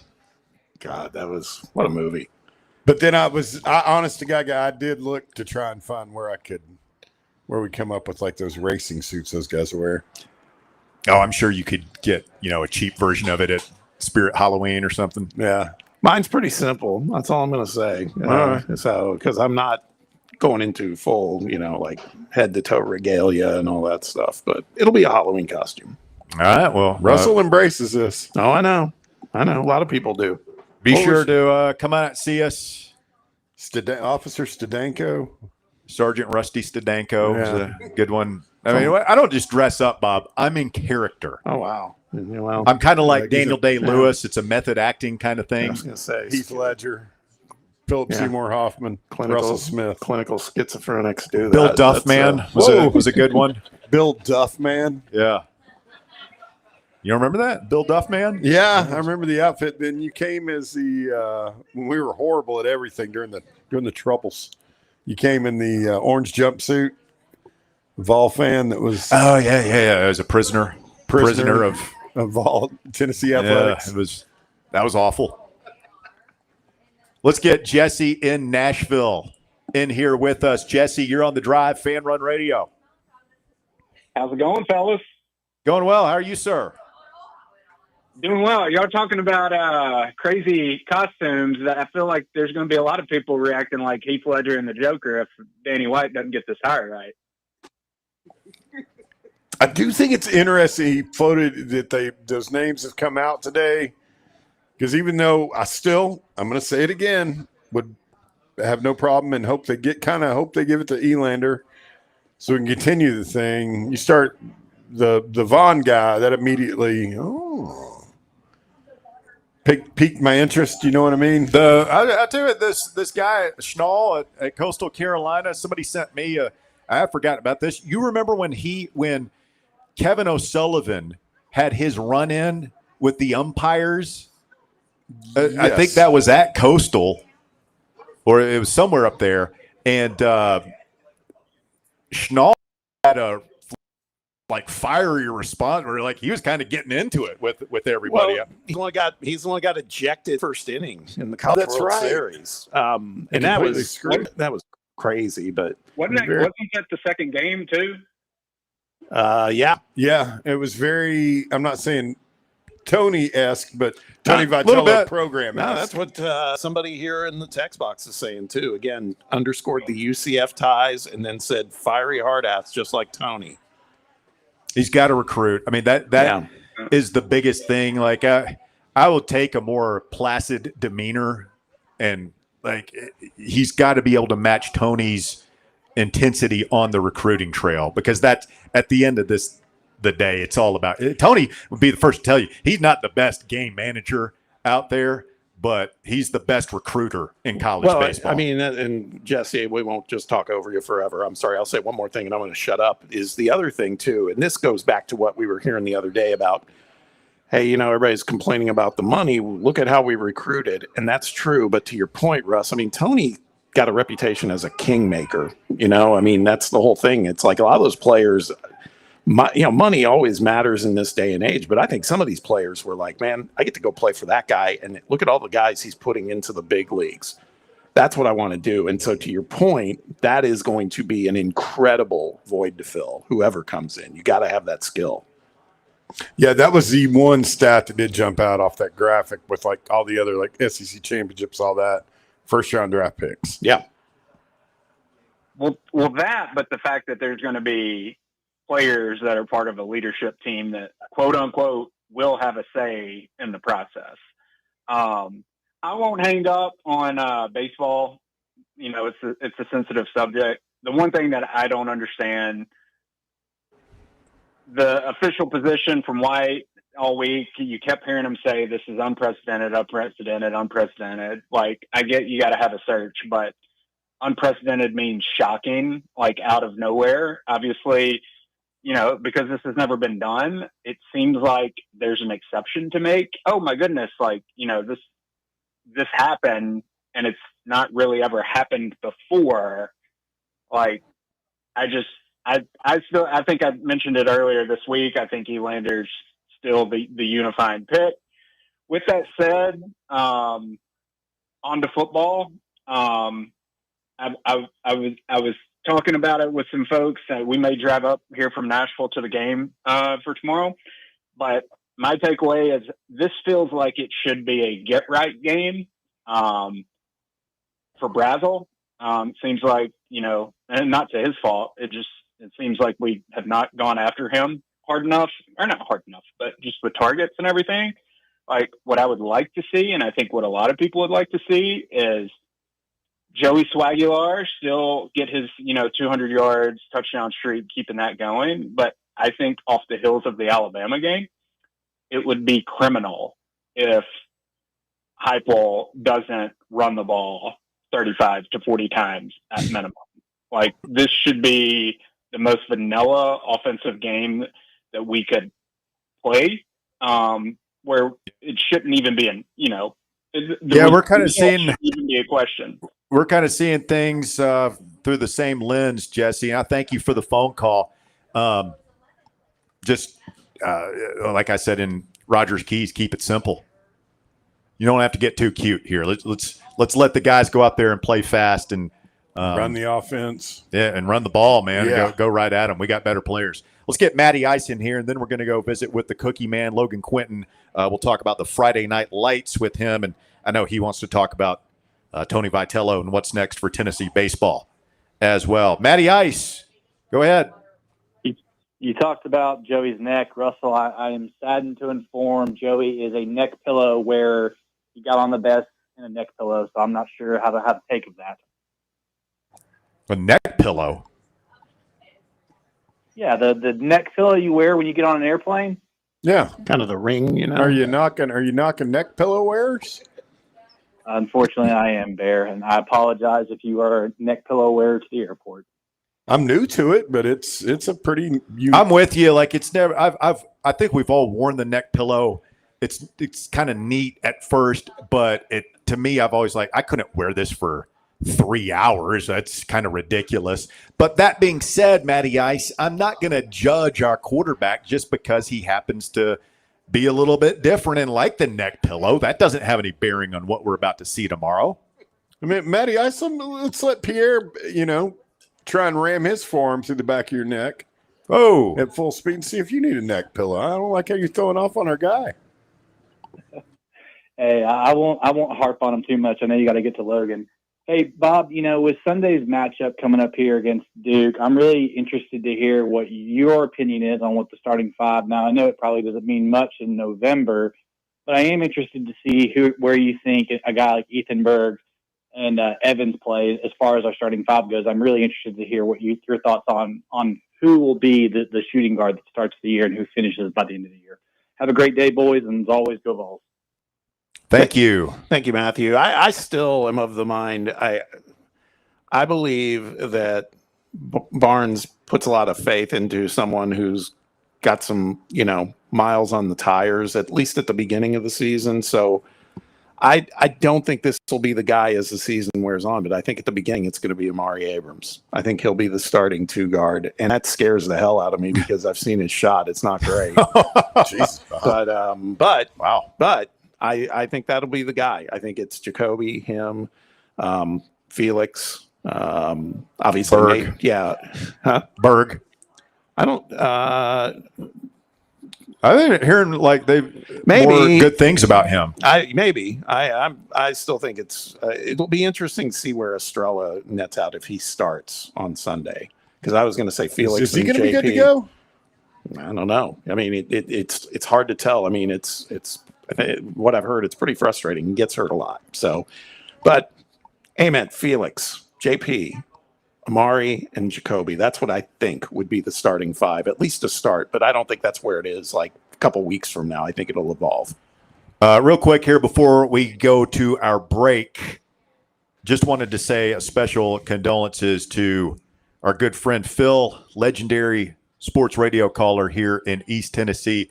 His brother Perry passed away, better known to our listening audience as ZR. The legendary phone calls and a little creative at times, and he passed away this week. Phil, we love you, brother. We're thinking about you, and our condolences to you and your family. You're all in our thoughts and prayers. We got to take a quick time out. Stay with us. The drive continues right after this. The Drive. Catch up with all things FanRun by subscribing to our podcast feed. Like, rate, and download the show from the FanRun app or wherever you get your podcasts. FanRun is giving away a huge prize package. That's a big box. What's in there? You're going to want to find out. What's in the box? What's in the box? Give me the gun. A winner will be drawn live on Halloween during FanRun Friday at Calhoun's on the River. To learn how you can earn entries, make sure you're tuning in daily to FanRun Radio and following us across all of our social media platforms on Facebook, YouTube, X, TikTok, and Instagram. It's football time at Tennessee, so crack open a cold beer that doesn't fumble the flavor. Garage Beer is 100% beer-flavored beer. No gimmicks, just cold beer. Built for bonfires, backyards, and beating Bama. Garage Beer is proud to be brewed right here in the Volunteer State. So pick up a 12-pack today and look for the drive celebrating Football Fridays at select Garage Beer headquarters around town this fall. American-owned, Tennessee-brewed Garage Beer. 100% beer-flavored beer. Dick's House of Sport at West Town Mall is a destination devoted to sport, and it's your destination for exclusive events and experiences. Come visit a store like no other. Check out our 40-foot rock wall, golf performance center, Hit Tracks batting cage, and outdoor turf field. You can now rent our space for private events and birthday parties. Learn more about our events and exclusive product launches on Facebook and Instagram at Dick's House of Sport KNX. Dick's House of Sport, proud partner of Tennessee Athletics. It's time for the North Knox Siding and Windows High School Football Player of the Week. Brought to you by North Knox Siding and Windows. Call 865-689-0505 or visit them online at northknoxsidingandwindows.com. This week's North Knox Siding and Windows High School Football Player of the Week is Central High School quarterback Caden Long. Long completed 21 of 27 passes for 246 yards and a touchdown in last week's 38-35 Central victory over Halls. Long also carried 19 times for 76 yards and 3 more touchdowns as the Bobcats improved to 7-2 on the season. Central High School's Caden Long, this week's North Knox Siding and Windows High School Football Player of the Week. North Knox Siding and Windows, locally owned and operated. They can handle all your siding, window, gutter, and roofing needs. Call 865-689-0505 for a free estimate or go online to northknoxsidingandwindows.com. Blackford Veterinary Surgery Referral specializes in surgeries not regularly performed by your pet's general veterinarian. They're currently accepting referrals from vets all across the country. With their newly renovated state-of-the-art surgery center and highly trained staff, clients can rely on professional and thorough care. If your vet says that your pet needs surgery or rehab, ask for a referral to Blackford Vet and let them get your best friend back on its feet. Located conveniently in West Knoxville. For more information, visit blackfordvetsurgery.com. Got a flat tire? Strange noise under the hood? Don't stress. Roll into Matlock Tire and Auto Service. From oil changes and brake repairs to brand new tires, Matlock's certified techs do it all. Fast, friendly, and fair priced, Matlock is the home of the price match guarantee. Bring in any competitor's ad and Matlock will match the exact same tire for the exact same price. Matlock Tire and Auto Service. 5 locations in East Tennessee. Visit matlocktireservice.com to find the location nearest you and schedule your appointment. Hi, I'm Jessica Lodgen, one of the hygienists here at Knoxville Smiles. If your children are having sleep or behavioral issues, we have things we can do in modern dentistry that can help not just with their dental health, but also their overall health. Early intervention is the key for younger patients and can avoid costly procedures later in life. If you'd like to learn more, give us a call here at the office and schedule an appointment. 865-539-1776. Or just book online at knoxvillesmiles.com. Smile brighter with Knoxville Smiles.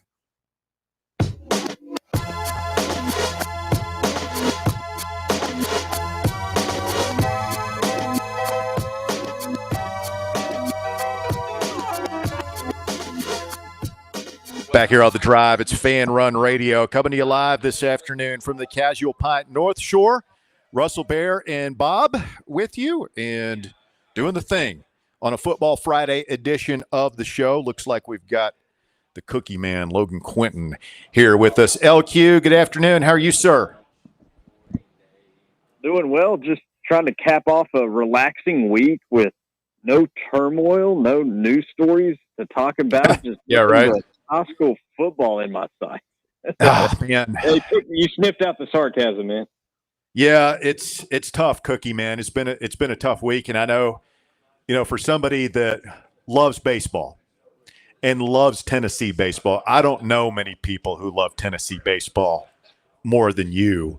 So before we get into the Friday Night Lights, just wanted to let's before we talk about the coaches, the coaching search, your thoughts on the end of the Tony Vitello era here in Knoxville. Bizarre, did not have this on the calendar for fall, right? I mean, we were supposed to be talking about it was just a couple of weeks ago.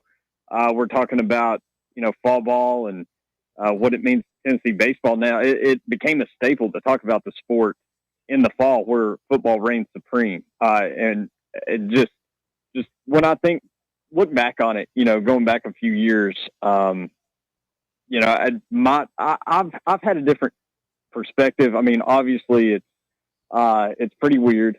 But I have a sense of gratitude, for what we were able to see here and what I was able to witness. Got kind of a row seat, so to speak, and knowing some of those stories where Vitello had an impact.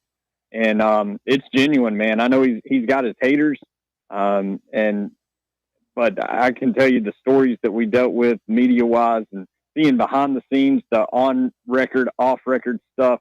This is 100% Tony, and I think the words that he put out today kind of resemble that, And I've had so many pinch me moments with this program over the past few years, not just in Omaha, but there's times I'm sitting in Lindsey Nelson like, how is this real? How did this happen? The guy turned a pipe dream into a reality, and he's a trailblazer of the sport.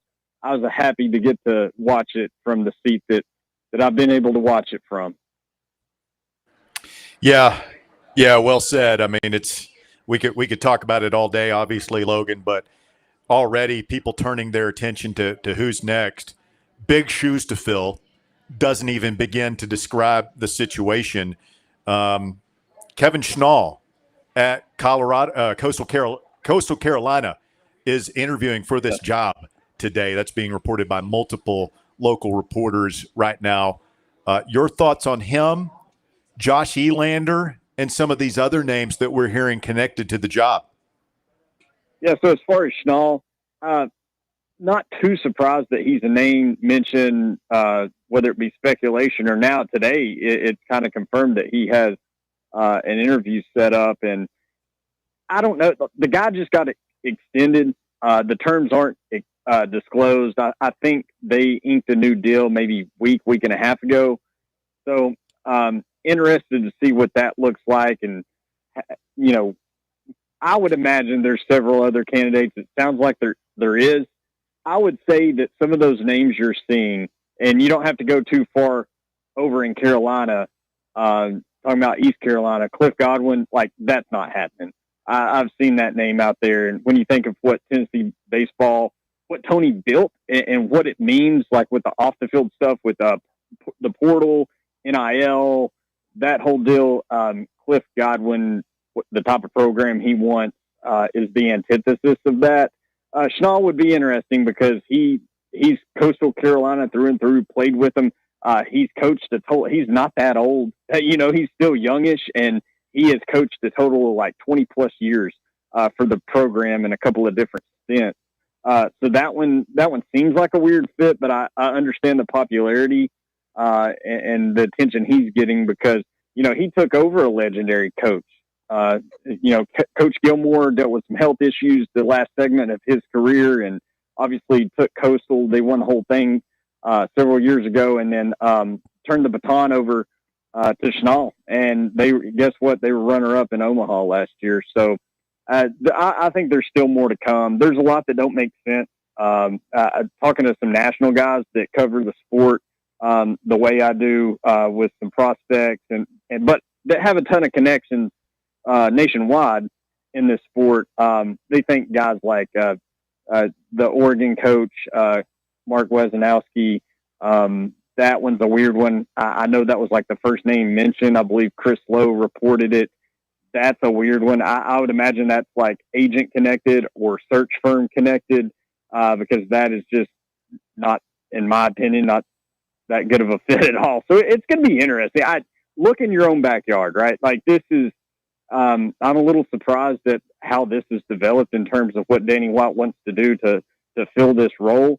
I know I'm biased because I've seen it up close, but I've talked to several players over the years, and you don't have to mention Coach Elander's name to get their thoughts on him. That's the top guy he is. They circle back to his name, and I'm not just talking about hitters, pitchers. Like pitchers will bring him up. Talking about the impact that he has on the team. I think it was Ryan Shumpert that used a quote from a player, glue guy. Like that's exactly, I've had that term thrown at me when asking players about Elander. And it's just, it would be wild to me that you've got a couple of historical recruiting classes in this 26, 27 class that Elander is a huge part of, not just but the rest of the guys on staff. So it would be wild to me that you would want to risk sacrificing that. But also when you look at the type of the guy he is, the type of dude he is, it really seems like the coaching vibe and the players vibe with V leaving is like, all right, dude, like this actually doesn't surprise us when we sit back and think about it because of the type of dude you are and we know the type of competitor. Like, it's okay. We can run the ship now because of what you did for us. That's the type of vibe I'm getting from former players, current players, and what the coaching staff probably feels like. So I think you just look in your own backyard, and I think it'd be a sound decision. Logan Quinton, the Cookie Man, with us here this afternoon. I think that's all well said. I 100% agree. There's some great candidates out there. Elander seems like one of them. He's not proven, but at the end of the day, Bob, Bear, I don't know how you can break this thing up. He's a recruiting coordinator. Was here every step of the way with Vitello to build this thing. If he were older, like Frank, or there was, some questions about his recruiting, his work ethic, or anything like that, I could see going outside the family, man. But it's just, I don't think our fan base wants to break this thing up, man, and the players clearly don't. They're unanimous Former in that. players, fans, current players. All right, Logan, let's turn the page here a little bit. Friday Night Lights. We are getting down to it here. Playoffs just around the corner. I don't even know where to begin, man. So many great matchups. Let's start with Maryville. Bradley Central. The Bears are in town. Big region matchup. And if Maryville handles business, what a scene that's going to be for Maryville Oak Ridge next week with the division region title on the line. Yeah, and I think they should. I expect Maryville to not have too much trouble against Bradley Central, but it does seem like DC is kind of getting hot at the right time. That loss they took to Oak Ridge, 10-7 loss a couple weeks ago, kind of looms large now. That ended up being a huge one, but they can have something to say before all things are said and done because the way it's shaping up next week, week 11, tons of great matchups. So I think everybody's going to be talking about Maryville and Oak Ridge. Oak Ridge, great win last night against Farragut. Oak Ridge wasn't even at full strength. I think they will be at full strength when they take on Maryville next week. Who would have thought? Oak Ridge 9-0 going into this game, first year in 6A, first year in this region. But yeah, Maryville, to set all that up, Maryville will have to take care of business tonight, and I think they will. Logan, thanks for joining us, man. I'm going to ask you a question I've asked before, it feels like, because I'm constantly fascinated by the story of Alcoa. And they've got Carter coming in tonight. And Carter, by record and everything else, I mean, they look pretty good. But do they have a shot at taking down Alcoa in Alcoa? No, probably not. Just my honest thoughts. Probably not. I mean, it's Alcoa is on a different plane, but the rest of that region is very, very interesting. Gibbs and Carter is a part of the slate next week that I kind of mentioned. With every region has, and it's mostly these 3 and 4 seeds, right? That mean so much in terms of the playoff potential. Gibbs and Carter, man, that's going to be a fantastic one next week, I think. But and Anderson County, it feels like if you were to ask somebody who follows this stuff like we do, like, what's your thoughts on Anderson County or something, like the first thing that comes to mind is, man, how wonky it's been and disappointing and things like. Boys, I'm telling you, like AC and Alcoa next week, if AC can figure something out and tighten some bolts, the region's not over for them yet. So that's a fascinating region, 2-4A. If chalk ends up reigning supreme, you're going to have Alcoa, AC, and then Gibbs and Carter are going to be battling out for the 3 and 4 seeds respectively. But South Owen Heritage is still great, really good seasons for them, but just in such a loaded region, South Owen Heritage is kind of taking a back seat, especially this back half of the year, right? When guys are so depleted. Logan Quinton, the Cookie Man, with us this afternoon. little high school football preview. Logan, what else is on your radar tonight? Well, pal, we're loading things up. The team's done eating. We're gathering things up, loading it in the trucks and buses, and we're heading out to Clinton. It's homecoming out there for the Dragons, so hoping to spoil their party. Definitely got my eyes on that. But also in this region, got William Blount at Central. You must have gave the boys a pep talk out there at 3,300, Russ, because last week West turned it up to 11, and they ran over William Blount. William Blount has caused quite a bit of noise in this region this season, but West put that to rest. Big win, put up 56 on Billy Blount. Don't let Rebels get hot. Don't let them get hot, Logan. I'm telling you. Yeah, man. Yeah, so I don't know. Like, William Blount's licking their wounds. Central is a fantastic team. Like, what a win last week. That Thursday night game against Halls. They were even without one of their best players towards the end of the game. Athletes all over the field.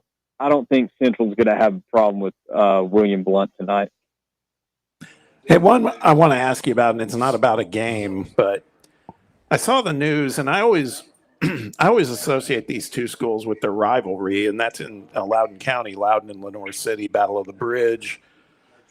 But I see Lenoir City has fired their football coach, who's in his first season, and then I read that he was the fifth coach at Lenoir City since 2021. I mean, are they? Yeah. That just blows me away, though. I guess I always associate Loudoun being strong with. I figured Lenoir City strong, but feels like they can't get over the hump. Yeah, it's been weird, Bob. Like you mentioned, that thing's been a revolving door, and you've even had guys, accomplished coaches, that know this area. You know, they've gone mid-state. They've gone through several different options. You had a guy like Scott Cummings, you know, in that role, and you know that was short-lived. And it's just they've gone through so many different options. They're in a different region now and still struggling. So, yeah, I know that rivalry means a lot to those folks out there between Loudoun and Lenoir City. But yeah, the other Panthers, like you said, been struggling for some years now, trying to find stability. That's the main thing they need is stability. They're not looking to take this huge leap. They just need some consistency, some stability. But while we're out that way, I failed to mention Region 3 and 5A. This one, we're talking about playoff implications here locally in the area. Still on play. Ray County and McMinn County play tonight, but also in that region, Walker Valley, East Hamilton. All four of these teams, it's pretty much like a round robin the next couple of weeks. The 4 seed right now sitting at 1 loss. So that region is going to be crazy, and there's still so many scenarios in a short amount of time. I can't wait to see how that one shakes out. So shout out to our folks a little to the west. Hey, Logan, before we let you go, I'm really interested in a couple of big names returning to Knoxville here. You got Ingle Martin, the former Florida quarterback and Furman quarterback. He will be bringing his CPA team to the Butch Bowl tonight. Big matchup there. Mm-hmm. And then right up the street, right up Dutchtown Road, you've got Gary Rankin making his return to East Tennessee with Boyd Buchanan. They're playing at CAK. And Logan, you and I have talked about, I used to do the CAK games, and I watched for 2 years, like 4 knockdown dragouts between CAK and Alcoa as Gary Rankin versus Rusty Bradley. Just a great game. So to see Rankin back at CAK tonight will be, I'm sure that will be very interesting for him. Yeah, and I wouldn't expect that tonight, those type of knockdown dragouts tonight, but that is kind of ironic and kind of, you know, that's a throwback, you know, and I'm sure that will be special to him to be able to play this game. But then you mentioned the other Catholic and CPA. If the final score is 28-21 does not favor CPA, they've lost to a couple of really good teams in Innsworth and Ravenwood by that same score, but they beat NBA, a team that Catholic ended up losing to This is going to be the knockdown drag out, Russ. This one is going to be toe to toe, down to the wire. If Catholic can kind of just stay focused, keep things together, they can win this thing. But they're going to have to see it all the way through. They can't be looking ahead and getting down and out about their matchup next week about traveling to Baylor. I can tell you that. All right, Cookie Man, we appreciate the time. Remind folks that your appearance is always brought to you by our friends at Crumble Cookies. They got a bunch of locations here in East Tennessee, and they got a bunch of delicious cookies waiting for you. Go pick up a box tonight and munch on it all weekend long. What do they got this weekend, Logan? It's all about the Dubai chocolate brownie. This thing is their best. This thing has been their best seller ever, and so they're bringing it back. This was back in the summer. Back before Tony Vitello, back when we were laughing about the thought of Tony Vitello not being the head coach of Tennessee baseball anymore. This thing is fantastic. If you want to eat your sadness, go eat your heart out at Crumble, because this thing it's got a pistachio cream and it's a little bit crunchy, just enough crunch. I'm telling you, even if you don't like pistachio, go try it. This thing is so different and it's so good. But they've also got everything else you need in Tres Leches, the milk cereal cookies and cream. They got it all for you at Crumble. Ooh, they got a banana bread cookie this week as well. I think there's been a lot of Tennessee fans eating their food this week. Yeah, I've had some Dubai chocolate stuff, not the one at Crumble, but that you can't go wrong. Elite. And I'm just imagining the matchup or the mashup with them being involved. Pistachio. Oh yeah, it's awesome. Thanks, Logan. Really appreciate you, my man. We'll talk again next week. Yes, sir. Thank you, guys. See you, Logan. Logan Quinton, brought to you by Crumble Cookies. Don't forget the SM Athletics Friday night scoreboard tonight. Just after the Cover Boys, they'll be breaking down all the games and getting ready for the final week of the regular season with the playoffs coming up in 2 weeks. It is flying by. I can't believe we're there, man. I know. We say it every year. Got to take a quick break. Stay with us. You're listening to The Drive. It's FanRun Radio. Back with more after this. The Drive. Big Orange Country's home for sports. This is FanRun Radio. For over 3 years, Crumble Cookies has served the Knoxville area. From Clinton Highway to Parkside Drive, even our friends out in Maryville have reached you, our fans, with the best cookies in the game. This fall, Crumble is gearing up for yet another fantastic season. Whether you're tailgating or looking for a pick-me-up after getting the kids from school, Crumble has you covered. Download the Crumble app to check out this week's rewards and features. And stop on by. Tell them FanRun sent you, but don't miss the cookies. Bankruptcy, divorce, personal injury. These are just some of the curveballs life can throw at you. Fortunately, East Tennessee has someone to help you work through these problems and recover. The law offices of Jerry R. Givens. If you're in need of legal advice, call today to set up a free, no-obligation consultation. 865-801-9250. As always, the phone call is free, the advice is free, so what do you have to lose? Call 865-801-9250 or go online to jrglawtn.com. That's jrglawtn.com. The law offices of Jerry R. Givens. Legal expertise you can rely on. White Claw is taking hard seltzer to new heights with White Claw Surge. At 8% alcohol, White Claw Surge is a stronger wave of refreshment that doesn't compromise on taste. Available in 4 bold waves of flavor like ripe blackberry, citrusy blood orange, zesty natural lime, and tart cranberry. Check out your favorite retailer in-store and online for the White Claw Surge Variety 12-pack and 16-ounce single-serve cans.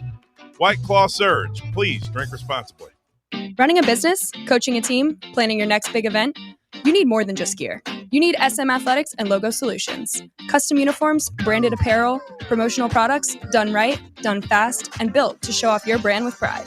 From local businesses to high schools to major universities, SM Athletics is trusted by winners. Get real service, get real quality, get noticed.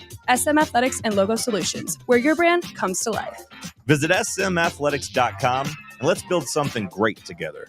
Are you tired of waiting on interest rates to drop before you start saving money? I'm Chris Burleson with University Lending Group, and I've got a better way. With a traditional closed-end mortgage, most of your payment goes straight to interest, not your balance. But with my Smart Loan, every deposit you make cuts your principal immediately and reduces interest in real time. On average, my clients pay off their mortgage in just 7 years. Call me today at 865-388-7634 or visit smartloantn.com and let's turn your income into financial freedom. NMLS number 332941. With over 60 years of experience in the industry, Merritt Garage Doors has a wealth of expertise in commercial overhead doors in the East Tennessee area. Merritt offers a wide range of door styles like sectionals, rolling steel, high speed, and sheet doors. They also supply and install a wide range of dock equipment. If your business is in need of overhead doors, no matter the type, look no further than Merritt Garage Door, Knoxville's best and most trusted overhead door company. Contact them anytime for a free estimate at 865-933-5319 or online at merrittgaragedoor.com.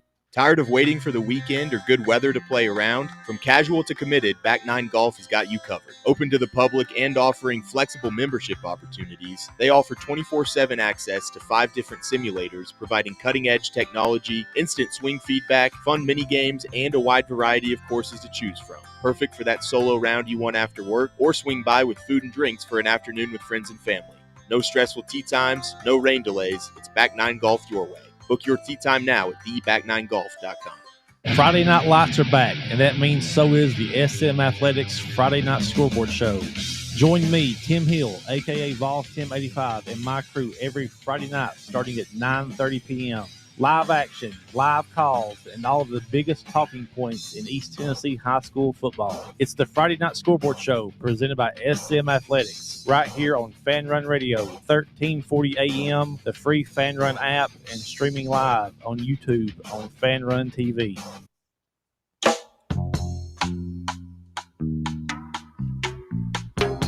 FanRun Radio, The Drive continues, 105.7 FM, 1340 AM. Streaming online this afternoon at fanrunradio.com and on your free FanRun app. A variety of ways for you to experience the program this afternoon. I'm Russell Smith alongside Bob Baskerville and Bear Walker Smith, keeping it held down back at the White Claw Hard Seltzer Studios. And let's go to the phones here. Roberto is next. Good afternoon, Roberto. Hey, guys, can you hear me okay? Yeah, man, we got you. Go ahead.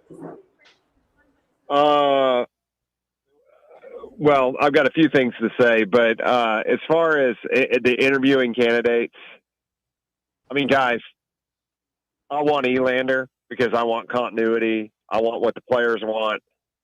But if we're trying to build success beyond the point at which we already are, if you hire Kevin Schnall, I got to give Danny his due. That guy's so legit, y'all. He's so legit. I've been a huge fan of his for years. He was the year they brought him back in as associate head coach. In 2016, they won the national championship. You know what's funny? We talk about the doomsday scenario of Tony V coming back to coach Arkansas. What about if they hired the Schnall guy? I bet you anything Coastal Carolina turns around and hires Elander. That's 100% what they're going to do. That's what I was actually. Thank you for. I was going down the pathway, Russ, and you read my mind. That's exactly what I think will happen, and I think it would be great for everybody involved. Honestly, I mean, I'm a Coastal guy. You guys know that's my alt team, as they may say, right? I'm a huge fan of his. He's got big power arms. He recruited all those guys. He recruited all their. You guys know they had like 3 legit aces this year, right? Oh, they were for real, man. They went to Omaha. They were a couple of bad calls by an umpire by throwing a coach out. By the way, I love him getting ejected because he'll stand up for his dudes. But if he doesn't get ejected, I believe they win the national championship. They have 3 legit power arms out of their starters. They played a little bit of small ball this year, but they did hit home runs. He was kind of surly. I actually remember him from when I was in high school. I went and visited there because it was a school I was looking at going, and I was playing baseball, so I was like, oh, I might walk on. He was an All-American there. Did you guys know that? Second-team All-American at Coastal when they were nothing. He was a legit ball player himself, and he is a roughneck. As I said earlier, guys, the jawline, it's a dead giveaway. He's got an alpha jawline. He can coach, and he doesn't take crap off anybody. And give me that guy. If you give me that guy, I forgive everything that happened this week, Danny. That's how good he is, y'all. Thoughts? Westchester, Roberto, thank you, man. I appreciate it. And thanks for coming out this afternoon. It was great seeing you as always. I think Schnall, it can't be Elander. Schnall is more intriguing than Vaughn. I don't know. I'm not going to enough about it. A firm opinion between one. This is the point where you just have to trust Danny to sit down and interview them and make the best decision. And if it's between those two, like he said, his press conference, like the interviews are important, and I think that goes for Elander as well. Danny to decide between Vaughn and anybody who, by the way, saw that Eric Bakich at Clemson, and he was up for our job when Tony got it. He was at Michigan. So another name you can add to this list here. But I trust to decide the outside candidates. I just don't know if I trust Fair Shake. That I was getting ready to say and just couldn't figure out how to word it. That's my big fear in all this is Ander's not going to get the same shake that these other guys. Is he about to get Kippy Brown? Remember when Dooley was fired and Kippy Brown was hired as the interim guy? He had a press conference, want the job, and he's going to get that interview. And actually, it was when Kiffin left that coach. And Mike Hamilton said he was going to give him a – and he already hired Dooley and gave Kippy disrespectful. A token interview after he made the decision. And I just wonder if Elander is going to get he'll get an interview. I believe Danny will give him an interview. I just don't know if he's really going to get consideration for it. Just not just a formality, just a, like you said, token interview. Stay with us. Hour number 3 drive coming up. It's FanRun Radio live today at the Casual Pint North Shore. Back with more after this.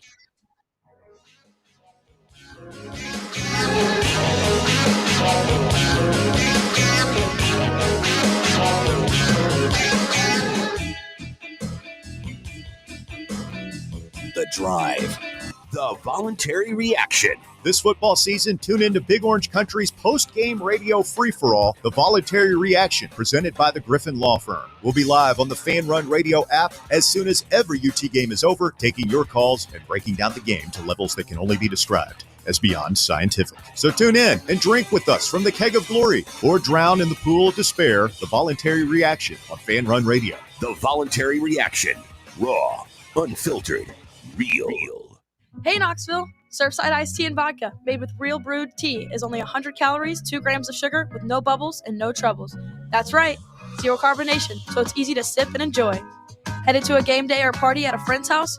Bring an iced tea or lemonade variety pack from Surfside or try their green tea and new raspberry tea vodka. Find the can with the sunset stripes this season. Surfside iced tea and vodka, sold at bars, restaurants, and stores near you. Surfside iced tea and vodka, sunshine in a can. Must be 21 or older. Enjoy responsibly. Citizens National Bank. We believe a good game plan is essential for success. With a CNB Plus Perks checking account, you'll save money with cell phone protection, roadside assistance, identity theft protection, and more. Banking at CNB has its perks. Find out more at cnbtn.com. Citizens National Bank. Banking never felt so good. Member FDIC. Hi, I'm Bo Cregner with the Cregner Group at Realty Executives. You know, the real estate market, like all other markets impacted by the economy, is changing all the time. And it's never been more important to be personally represented by a trusted real estate specialist. I can't emphasize enough how important it is when selling or buying to be individually represented. Call me today for a free consultation. My number is 865-742-1035, and my website is boknowshouses.com.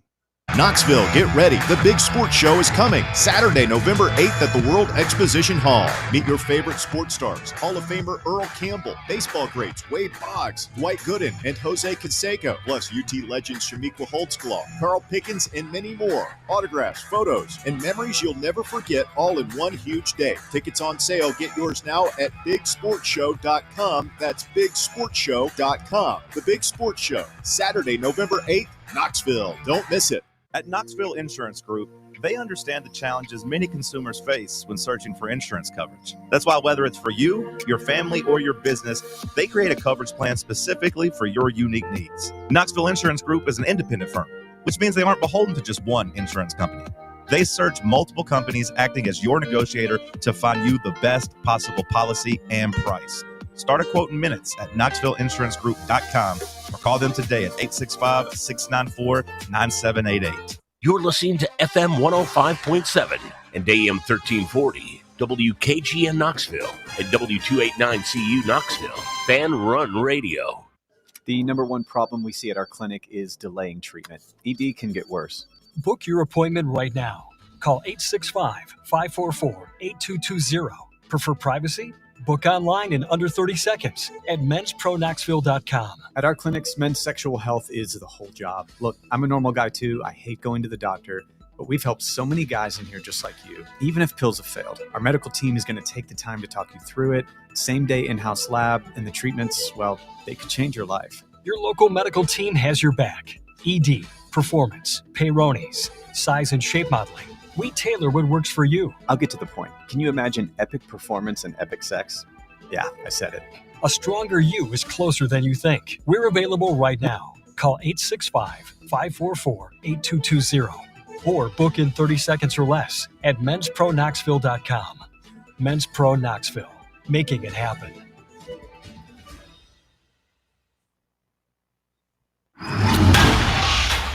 It's time for The Drive's Top 5 at 5.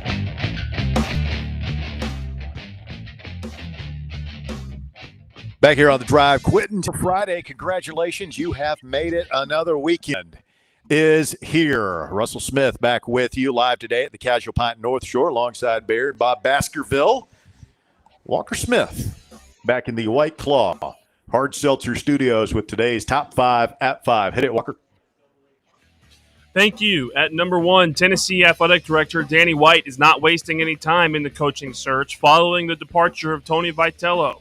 Less than 3 days following the move, White is expected to interview Coastal Carolina skipper Kevin Schnall sometime today. Kevin Schnall went 56-13 in his first season as Coastal Carolina's head coach, taking the Chanticleers to the National Championship Series, where they lost to LSU.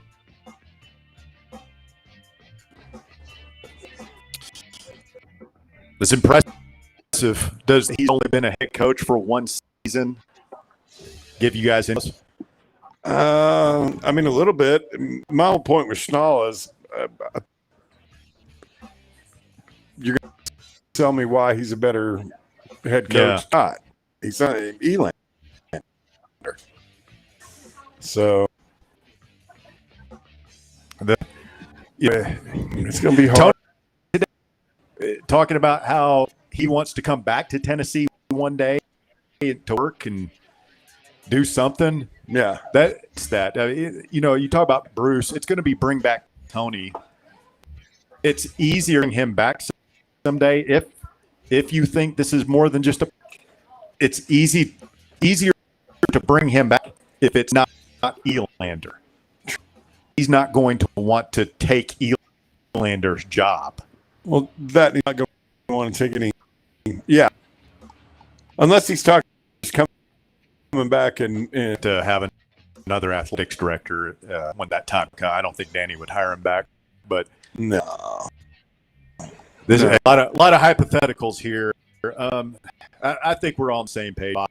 If it's not going to be Elander, I think the Schnall guys on Penley worthy of consideration. I mean, based on what you told us about Rob Vaughn, too. I mean, because It is in my head. I remember that ejection. That guy got fiery guy, recruiter, a lot of experience. Kids play hard for him. Yeah, don't want like a Tim Corbin type. With all due respect to what he's accomplished, you know what I mean. Just a button, old school mentality. I want somebody who's a character in the program. Not just kind of a figure. At number 2, Tennessee football is 26 hours away from a, quote, can't-lose matchup against Kentucky in Lexington. Whoa, said that? Someone said it. I couldn't tell you who. Oh, some idiot. I mean, it's a mystery. It's a mystery. Someone close to the program, I hear, said it's a can't-lose matchup. Kickoff is set for 7:45 p.m. on SEC Network, with voluntary reaction set to go live right after the end of the game. The Vols are an 8.5-point road favorite. It's teasing Walker because I said that. Yeah. It's not a must-win. Can't lose. Very big difference between the two. Very big difference. Yes. Yeah. We're Tennessee. They're Kentucky. We are the hammer. They are the nail. Mm-hmm. And there's only one thing to do tomorrow night. Send those toothless, slack-jawed yokels back to the coma. Indeed. Yep. You said it. It's a non-negotiable Take game. that coat. Losing this game is non-negotiable. That's right. Can't lose this game. You just can't. Can't happen. At number 4, number 3 got lost. We got another great slate of college football for week 9. At noon, number 8 Ole Miss takes on number 13 Oklahoma. At 3:30, Missouri travel to Nashville to play the number 10 Vanderbilt Commodores, and number 4 Alabama goes to South Carolina. And at 7:30, the best game of the night is number 3 Texas A&M heading to Death Valley, and number 20 LSU. Yeah, I think there's a couple of big ones. A&M LSU rivalry has become fun through the years. Are they permanent opponents? That's what I was just sitting here wondering. I can't remember.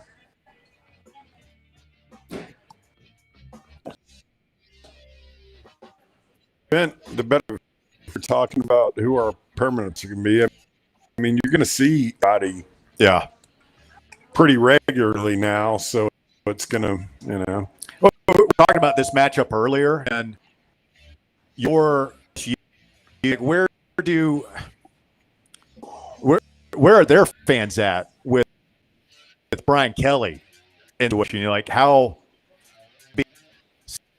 Saturday night in Tiger State are they kind of? I think they're kind of getting over that guy, quite frankly. Oh yeah, is his seat warm? Oh, it's warm. I don't know if it's hot, warm. I think this game. I think I'll probably go out just because that fan base loves to. If that doesn't go well for them tomorrow, those people will turn on him. Oh yeah, it'll get toxic. Very, that's a very. It's not a very good fit, I'll tell you that. Well, no, I was going to say that game's very all or nothing for LSU fans. Russell, is this a can't lose or a must win for Brian Kelly? It's a must win. Yeah, I don't know. That's just a big game. It's just a big game for them. Nothing's going to happen. Like he's not getting big one. But if you lose it, all of a sudden you're 5-3. Still, a couple tough games coming up. The temperature goes up there. I mean, there's a way. Imagine that's not a cheap buyout. Here, the thing I wonder about Brian Kelly is if he wanted to go and Penn State wanted to hire him, and he's a Northeastern guy. Mm-hmm. That you talk about as bad as a fit he is, as culturally he is in Baton Rouge. I think he's as good fit in Pennsylvania.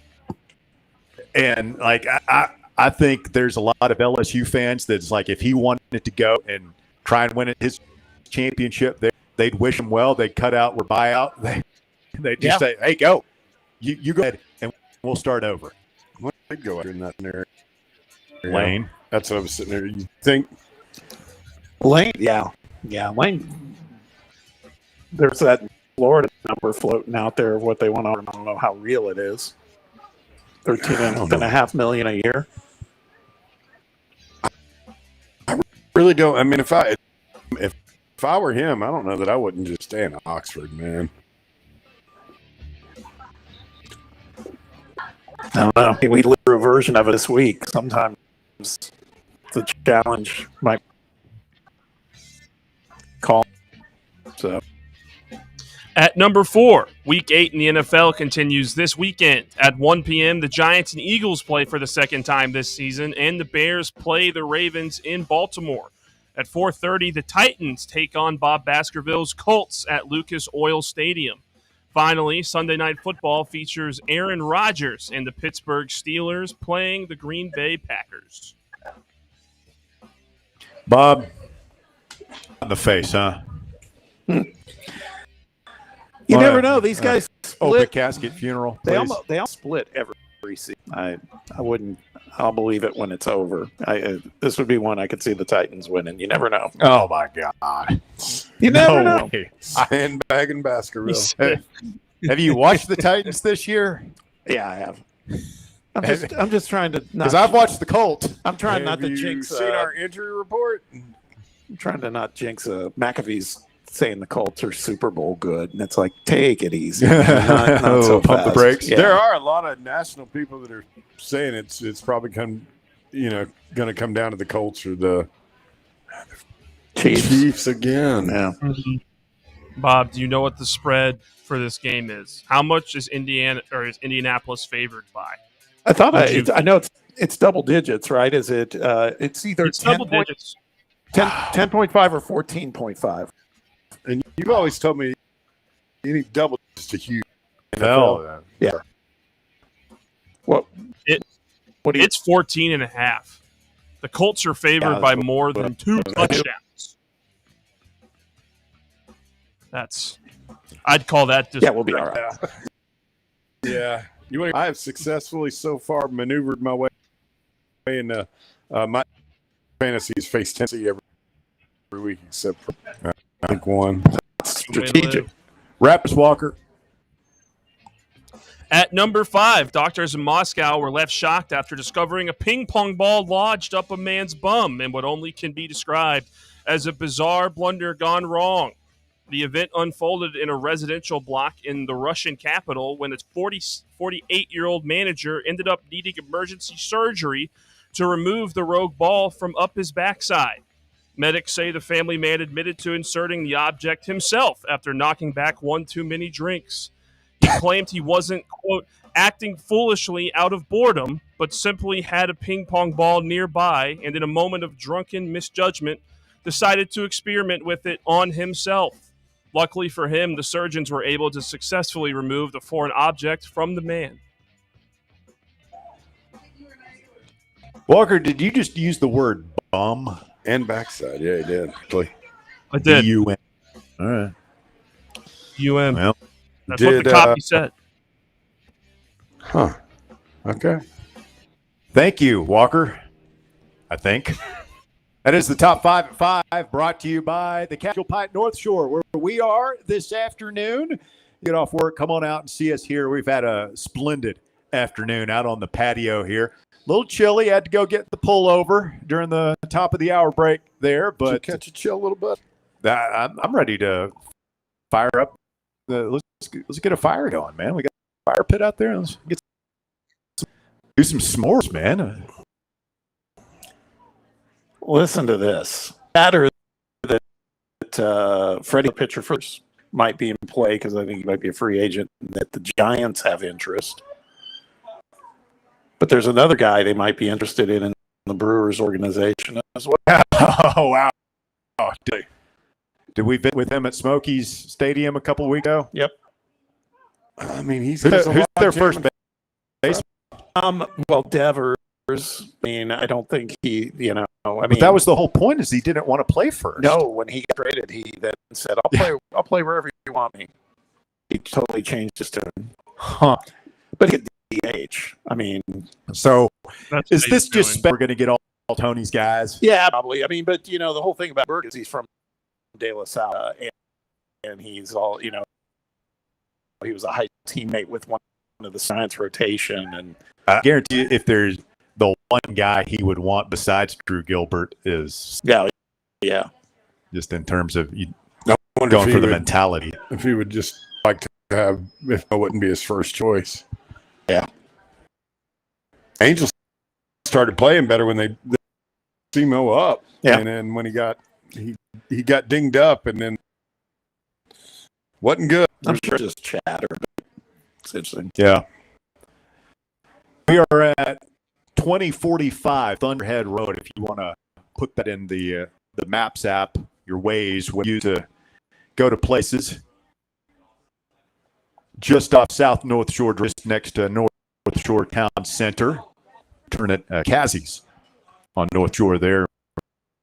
We're back here in the blue building. Cannot miss it. We got some T-shirts away, and we got a lot of people registered for the run box.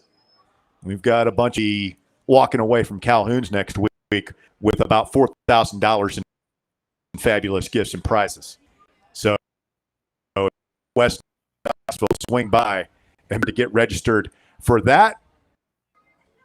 Talk to him for me, Bear. Yeah.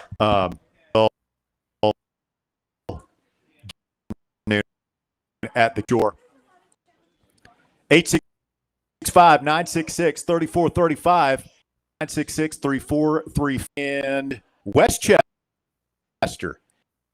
Go ahead, Westchester. Looks like he got punched out. Ooh, Westchester, sorry, got bud. punched out. We'll Let's see if we can get him try, back in a minute. Geraldo. Good afternoon, Geraldo. Tomorrow we play Kentucky, those toothless hill jacks, and I cannot wait to pound your eyes in.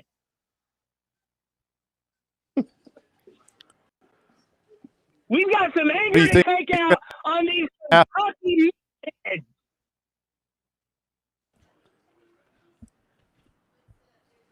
Geraldo is juicing the phone level so much I think I get the gist of it, though. My guy is a little fired up.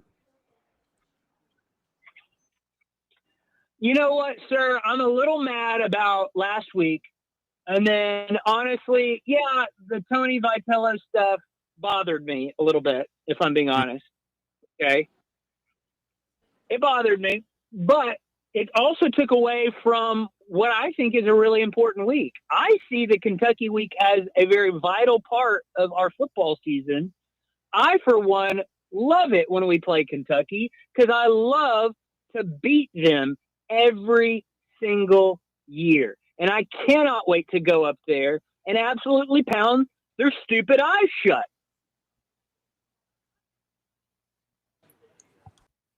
Well, as I've said several times this week, every time we go up, it seems like it's a close game. I think we're probably a little bit better than we were in 2023. We're better than we were in 21. So if there is an opportunity to go up there and really dunk on them, then you would think it, and they're worse than they had in either of those years, by the way. So the storyline in that regard, but I just don't know capable of really putting the hammer down on an SEC team this year. Blowing somebody out. Like, I don't know. I think we'd like their defense up. I worry about them having sustained drive and keep away with us a little bit. No, we're gonna pound their eyes shut, guys. We're absolutely gonna go up there and dominate them from whistle to whistle. It's going to be a bloodbath. And it's really unfortunate because the people of Kentucky already have it hard enough living in Kentucky.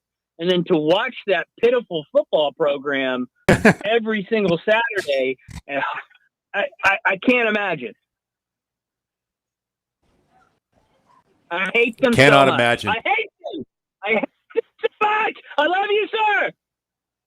Thank you, Geraldo, you weirdo. Hate is a strong word.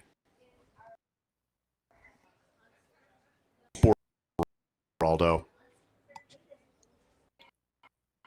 You really hate Kentucky? Sports hate. It's a different kind of hate. It's not real. Let's see if we can squeeze Will in here, and then we'll get to the good afternoon. Will, you're on the drive. It's Fan Run Radio. Hey, good afternoon. Perfect timing. I just crossed the state line, headed to Kentucky. Going to try and bring some of Geraldo's energy up here. And first experience in the Krog, I'm pretty prepared to be underwhelmed. We'll see how it goes. You don't just walk on to Kroger Field into the W. Maybe you'll get some heard, fuel points, something. Yeah, I exclusively shop at Food City just for that reason. I can't support Kentucky athletics, but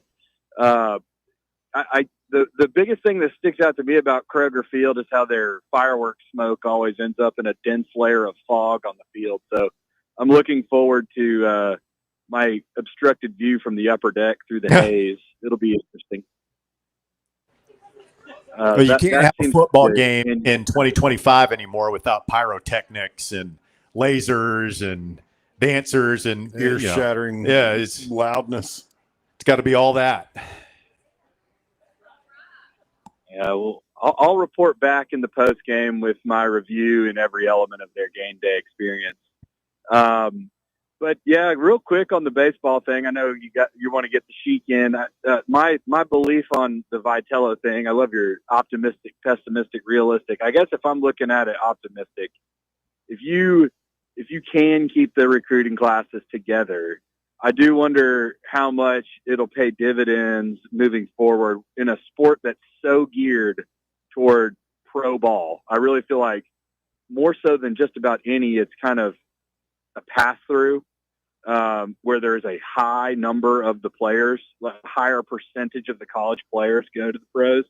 If it's not going to be really beneficial for the program to have the first ever sitting manager and legitimate ties into a lot of major league franchises. So I think especially if they can keep it with Elander, I'm interested in the other names on the list. Some of them are pretty impressive, but that would be my hopeful takeaway. I'll hang up and listen. Thank you, guys. Thank you, Will. Long call. Got to take time out. When we continue, we'll go out to the desert and visit with the Sheik. Will he bless us with a couple of winners? Stay tuned, find out. More Fan Run Radio coming up. The Drive. Streaming worldwide at fanrunradio.com and on the free FanRun app. This is Big Orange Country's sports talk radio superstation. FanRun Radio, Knoxville. It's football time at Tennessee, so crack open a cold beer that doesn't fumble the flavor. Garage Beer is 100% beer-flavored beer. No gimmicks, just cold beer. Built for bonfires, backyards, and beating Bama. Garage Beer is proud to be brewed right here in the Volunteer State. So pick up a 12-pack today and look for the Drive celebrating Football Fridays at select Garage Beer headquarters around town this fall. American-owned, Tennessee-brewed Garage Beer. 100% beer-flavored beer. Ball fans, reimagine your home at Broadway Carpets and Flooring for any remodeling or building needs. With a variety of carpets, rugs, hardwood, vinyl, and stone, Broadway has all the flooring and installation options you're looking for, including pet-resistant products like Pet Perfect Carpet from Shaw Floors. Visit their showroom in downtown Knoxville or the location in West Knoxville located on Kingston Pike near Pellissippi Parkway today. Your smile says it all, so make sure it's saying the right thing. At Knoxville Smiles, we believe healthy teeth mean happy lives. Now through the end of the year, we're offering half-price whitening with a cleaning. That's right, half-price whitening with a routine teeth cleaning at Knoxville Smiles. Call today to set up your appointment. 865-539-1776. That's 865-539-1776. Or book online at knoxvillesmiles.com. Don't wait another day to love your smile. Smile brighter with Knoxville Smiles. Are you a federal employee facing workplace challenges like suspension or removal? Are you concerned about your security clearance with any federal agency? You know the Griffin Law Firm is your trusted ally in military legal matters. But did you know they also specialize in civilian federal employment law? If you're a federal employee facing workplace challenges like suspension or removal, if you're concerned about your security clearance with any federal agency, the DOE, FBI, FCC, or DOD, you might not know it, but you do have legal recourse. The Griffin Law Firm specializes in federal employment law, military law, and security defense law. VFL Marshall Griffin and his experienced team are ready to make your problem their problem, no matter which federal agency you work for. Don't face federal employment issues alone. Remember, remain silent, request counsel, call Griffin Law, 888-707-4282, online at griffinlawdefense.com. Ready to launch your career? Axle Logistics is a leading third-party logistics company where excellence is an energy. With an award-winning culture, Axle proves that positive outcomes come from a positive environment and a work hard, play hard mentality. At Axle, the drive for success is infectious. And with an uncapped commission structure, hard work isn't just noticed, it's rewarded. For those with big goals and even bigger dreams, Axle Logistics is the place to start your career.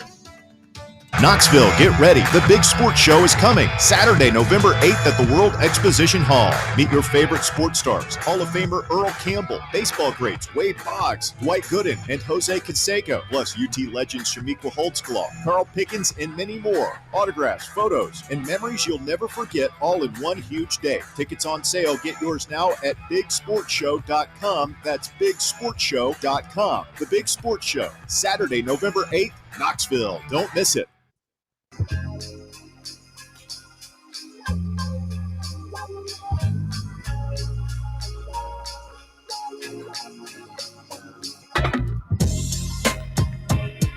FanRun Radio, the drive continues. Football Friday at the Casual Pint North Show. Come on out, join us here this afternoon as we get set to maybe have a little beverage and something to eat. 25 Thunderhead Road, if you want to hear this afternoon. And we go out to the desert where the awaits. John Hodge, host of the Cover Boys, coming up later tonight at about 8 p.m. right here on FanRun Radio. Haji, good afternoon. How are you, sir? Greetings, guys. A little rough week here, but it sounds like we're a little more pep in our step. First of all, I guess we're getting there. Yeah. You better not play Rocky Top coming into the next out of the break. I know you like to play Rocky Top. You know, we have not even brought. Break, oh, you haven't?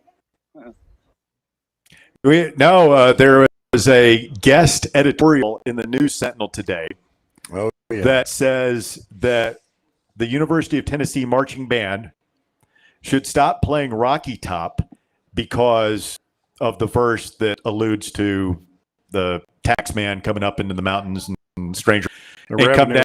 Yeah, whatever happened there. And this person says, in all the assaults on law enforcement, that it doesn't strike the right tone. It's not the right message. I saw his Twitter, he's mentally disturbed on a number of different levels, but he claims that it was satire. Yes. Which, again, missed the right. It needs to stop. I don't know how it was in the Sentinel too, right? So I don't know how they allowed that. Even that guy, he's just a. It was an op-ed journalist who contributes. Right, exactly. So not sure they read it before they posted it, but I always thought the guys didn't come down from the hill because they were too hammered on the moonshine. They didn't want to come down. They wanted to keep drinking moonshine. I didn't take it that way. I guess when I was a kid, I just thought they loved it up there so Yeah. much they decided to just Yeah. throw down stakes and live there. Right. It is kind of left just to quickly here, if interpretation. you don't Go ahead. mind, Russell.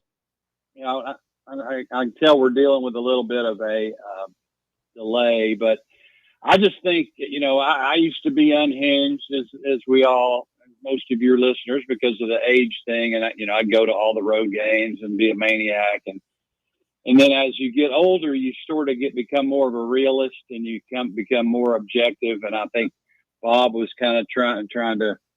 I'm not putting words in your mouth, Bob, but I think you were kind of saying, you know, it was a dream situation, not like Lane Kiffin's dream situation, but Tony being a lifetime baller and having a chance for a top 12 major league job.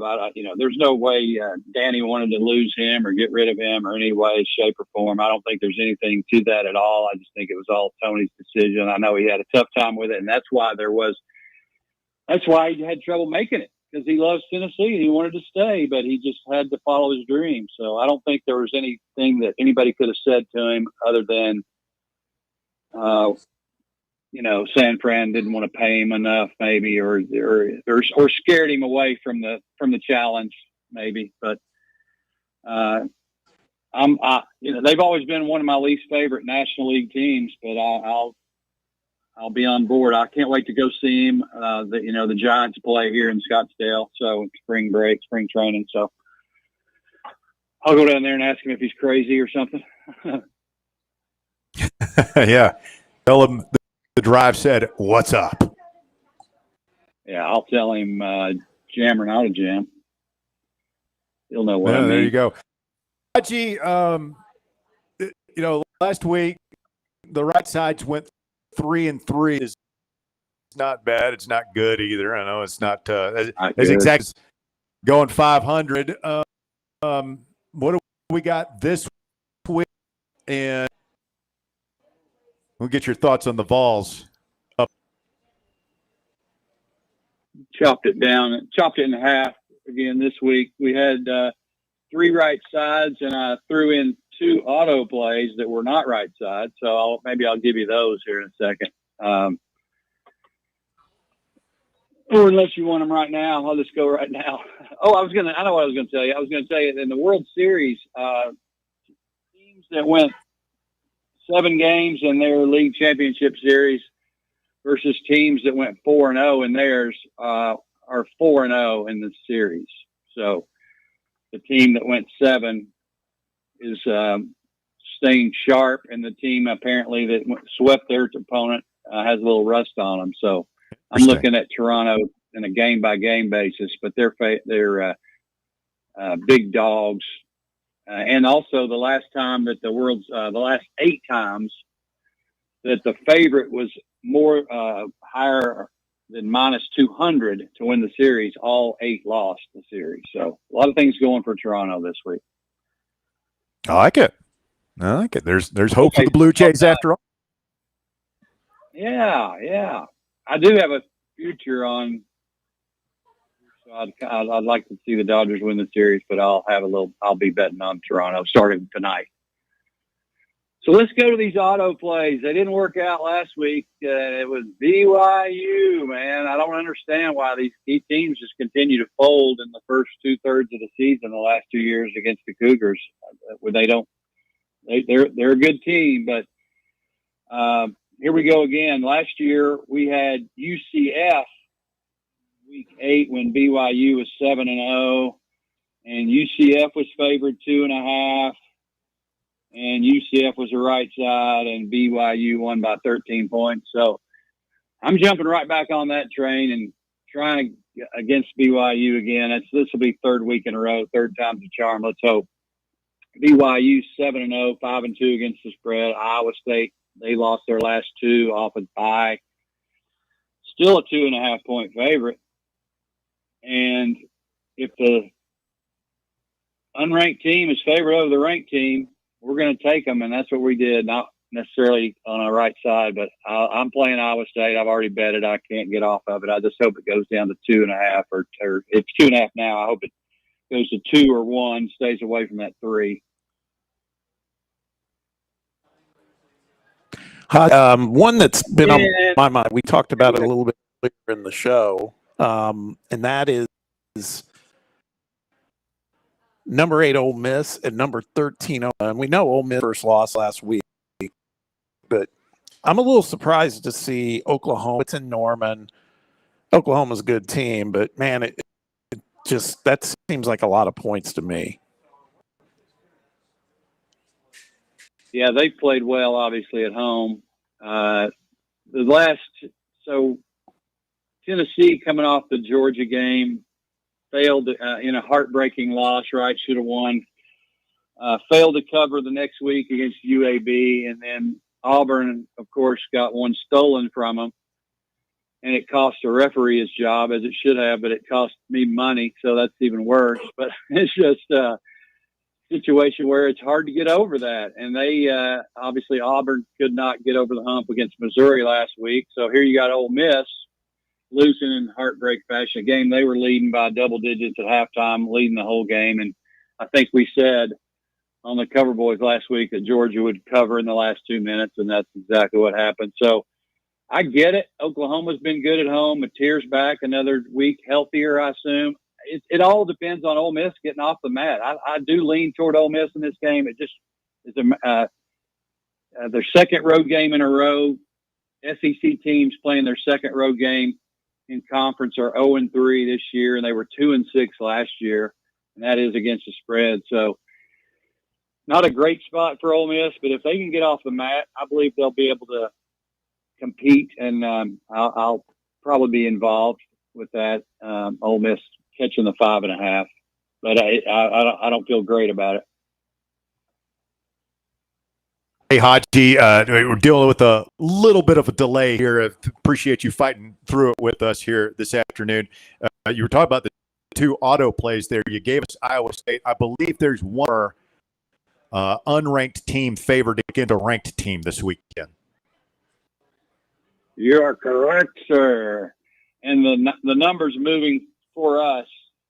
So it's Washington hosting Illinois. That's a sort of a time zone travel thing. The timing is not critical for Illinois, but it's a later game. So Illinois is ranked 23rd. They've held their own against their only 2 losses are against the number 1 and number 2 ranked teams in the country.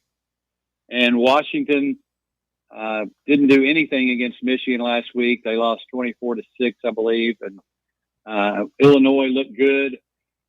And Washington opened at 5, then 4.5, now 3.5. So all the money's coming in on Illinois. That's a good thing for us. We like to fade the public as well. But the Huskies against Michigan, they were in the 9 o'clock body game last week. So that has something to do with it. Damon Williams, he's a great quarterback. He was 20 of 32, but he threw 3 picks. But he averages over 50 yards rushing a game. Luke Altmaier has similar passing numbers, but the big number here, I guess, is the 98%, and that's the chance of rain tomorrow in Seattle. So Oklahoma does not run the ball that well, and Washington runs it certainly better. I see I've got some rankings here, I believe. They both rush it 34 times a game, but Washington rushes for about 40 yards more a game, and in rushing yards allowed, Washington only allows 102. So it's going to be difficult in the passing game. Washington much better in the rushing game. So I'm going to be on Washington and lay the 3.5. Let's keep it in the Big Ten. This is my neck of the woods, and this has always been a big rivalry, but boy, it feels like it's teams headed in 2 different directions. You got Michigan and Michigan State going head-to-head. State has lost 4 in a row.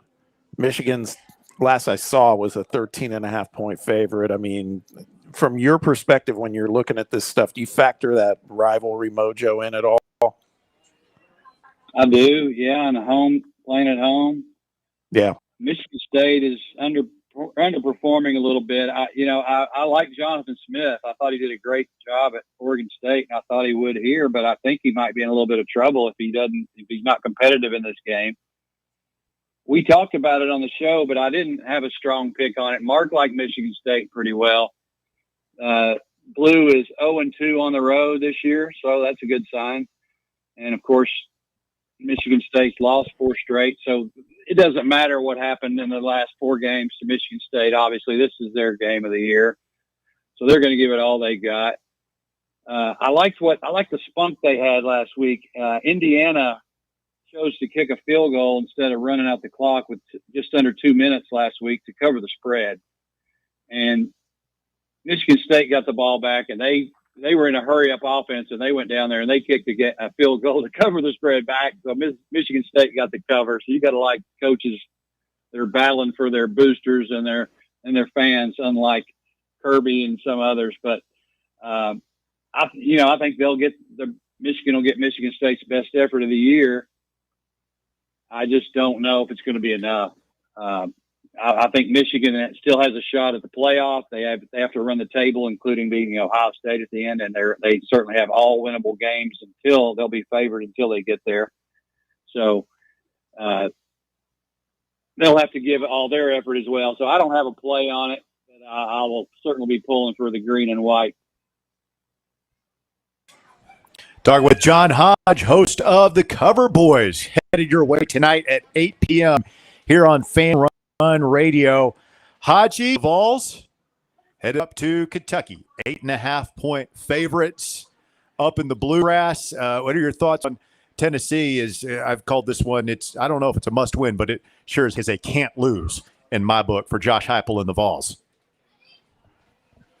Yeah, it's a can't lose, and I think it might be for Brian Kelly you were talking about earlier too, as a can't lose. And they go to Alabama and Oklahoma yet, so if they lose 3 or 4, they're in trouble. And I'll just say real quickly, he is 19-1 in night games at Death Valley since he's been there. So I like LSU this week, and I'll play them on the money line and plus 2.5. But as far as Tennessee goes, the last 4 meetings decided by 6 or less up there. So we haven't more than 6 since 2015. Sounds awful when you say it like that, doesn't it?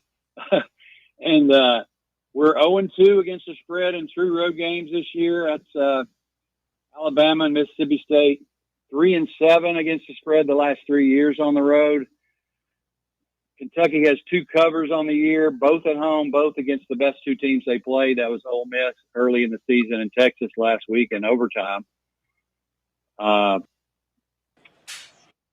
I just think Tennessee, we failed to cover in 4 straight. I think we can't think about Oklahoma next week. It's a bad sandwich spot for us. Everything points to Kentucky in this game, but I just think we're going to outscore them, and I don't think they'll be able to keep up with us. You know, they got that Cutter Boley playing quarterback now. He's 31 of 39 against Texas, and Texas has a better, obviously, pass defense than we do. But he was 6 times, and we're good at getting after the quarterback. He's a runner too. You got to keep an eye on him. He ran for 45 yards, including his lost sack yardage. So he's a threat there. So everything I have points to Kentucky, but I like Tennessee minus the 8.5. So that's where I'll be. But it'll be uncomfortable until late in the game, I think.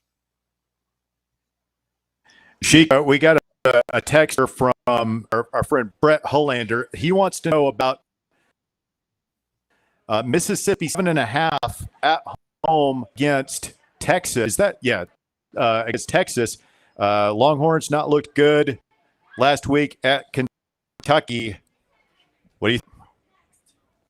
I think it's a situation where you forget what you saw last week with Texas because they were coming off that domination of Oklahoma the week before, and a big letdown spot certainly for them. As that was an upset, right? They weren't.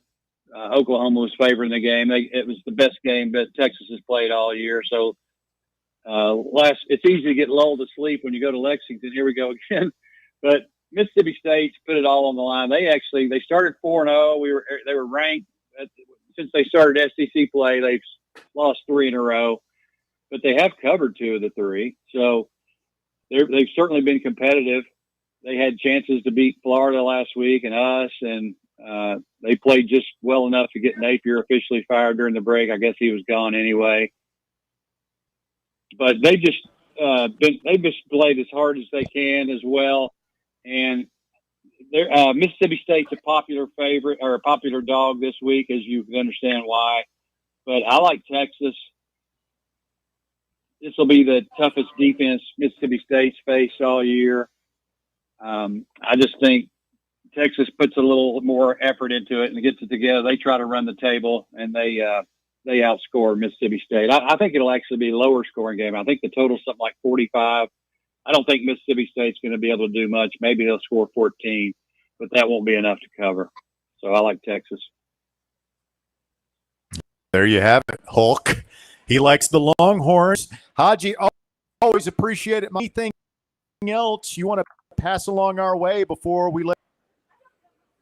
I'm looking at Virginia Tech tonight and the over there. California's been bouncing back and forth across the country. They've been playing good football. I love me some Justin Wilcox. Virginia Tech, one cover on the year. They're 2-5. California's 5-2.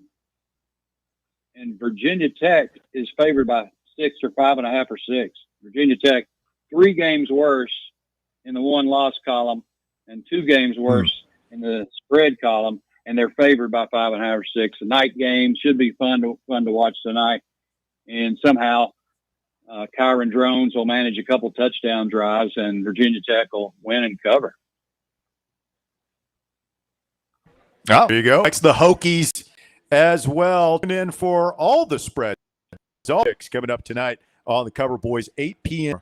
on Run Radio. Hi, much, my friend. We'll talk again soon. Appreciate you guys. Enjoy the football. Stay with us. Yes, sir. Stay with us. The drive continues. Things up from the casual. The Drive. Can't get enough Fan Run Radio? Download the free Fan Run app and take the best Tennessee sports conversations with you wherever you go.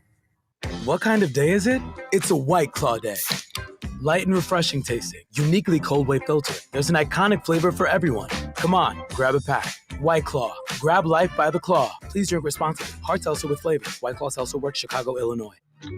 In a world filled with deadlines and screens, sometimes we forget the simple joys of life. Days filled with special moments. At Inward Half, we understand the essence of these moments. Feel the difference between our breathable fabrics and flexible apparel as you disconnect from the hustle and bustle and reconnect with what truly matters. Inward Half. Simple luxury for on and off the course. Have you ever found yourself wishing your clothes looked brand new again? Whether it's your favorite suit, that little black dress, or your comfy winter coat, Crown Cleaners can make it happen. From stubborn stains to delicate fabrics, the expert team at Crown Cleaners uses the latest cleaning technology to ensure your clothes come back looking and feeling fresh. Visit one of their 2 area locations, Kingston Pike on Bearden Hill or South North Shore Drive near Dunkin' Donuts. Online at crowncleaners.com. Crown Cleaners, a tradition of excellence. Is that old tree in your yard starting to lean a little too much? Branches hanging over your roof? Don't wait until it's too late. Call ECR Total Landscapes today. At ECR Total Landscapes, we specialize in safe, professional tree removal, trimming, and storm damage cleanup. So if you've got trees that need to go, now is the time to give us a call. Plus, we're offering free stump grinding now through the end of the year when you use or mention promo code FANRUN. That's right, free stump grinding for FanRun Radio listeners. At ECR Total Landscapes, we live up to our name by offering total landscape services. In addition to tree cutting, we also offer a wide range of landscape installation services and custom monthly maintenance packages that create stunning outdoor spaces tailored to your vision. Give us a call today to schedule a free estimate at 865-384-2012 or just visit us online at ecrtotallandscapes.com. Yee-haw! I've been hooting and hollering ever since I started betting with the VIP Play app. VIP Play has more than 200 leagues, every bet type you can imagine, live betting and live hosts, all with 24/7 support from real live people when you need them. Start betting better with the VIP Play app today. Don't be a better, be a better with VIP Play today. Download VIP Play today or head to VIPPlayApp.com. Make sure you use the promo code FANRUN to take advantage of their welcome bonus and so they know that we sent you. Gambling problem? Call 1-800-8899-789. Must be 21 or older and located in Tennessee to bet. Hey, football fans, this is Stats. And this is the Sheik, and together we are the Cover Boys, and we cover college football like no one else. Each week, we preview all the big games in college football, and we may not tell you who's going to win, but we'll tell you who's going to cover. Our patented right sides are clicking at 66% against the spread all time. So join us right here every Friday evening at 8 for the Cover Boys on the official voice of Tennessee fans, FanRun Radio. And enjoy the winners, everyone.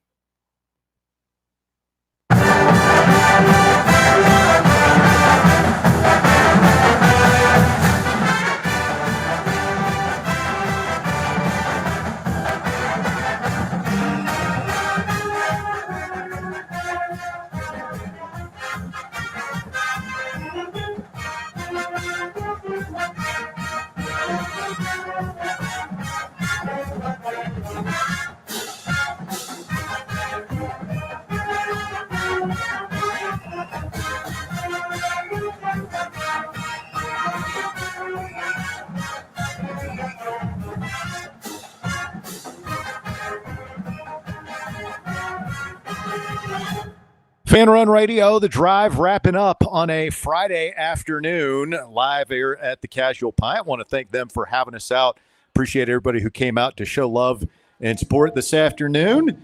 And can't say enough great things about this place. Appreciate them having us out a couple of times. It's fun to watch Bob Baskerville operate. Just knows everybody, people coming up, saying hello. Just, I've been around. Everybody knows Bob.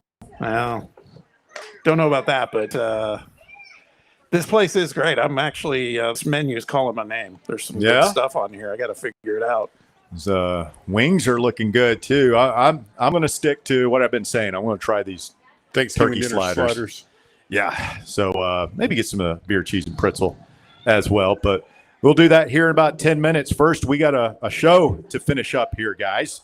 I gave you my score earlier. I've got Tennessee winning tomorrow in a close one to 24. Bob, what say you? I got Tennessee 38, Kentucky 20.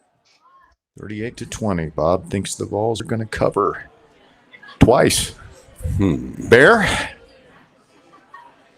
I'm going to go 41-31 Tennessee.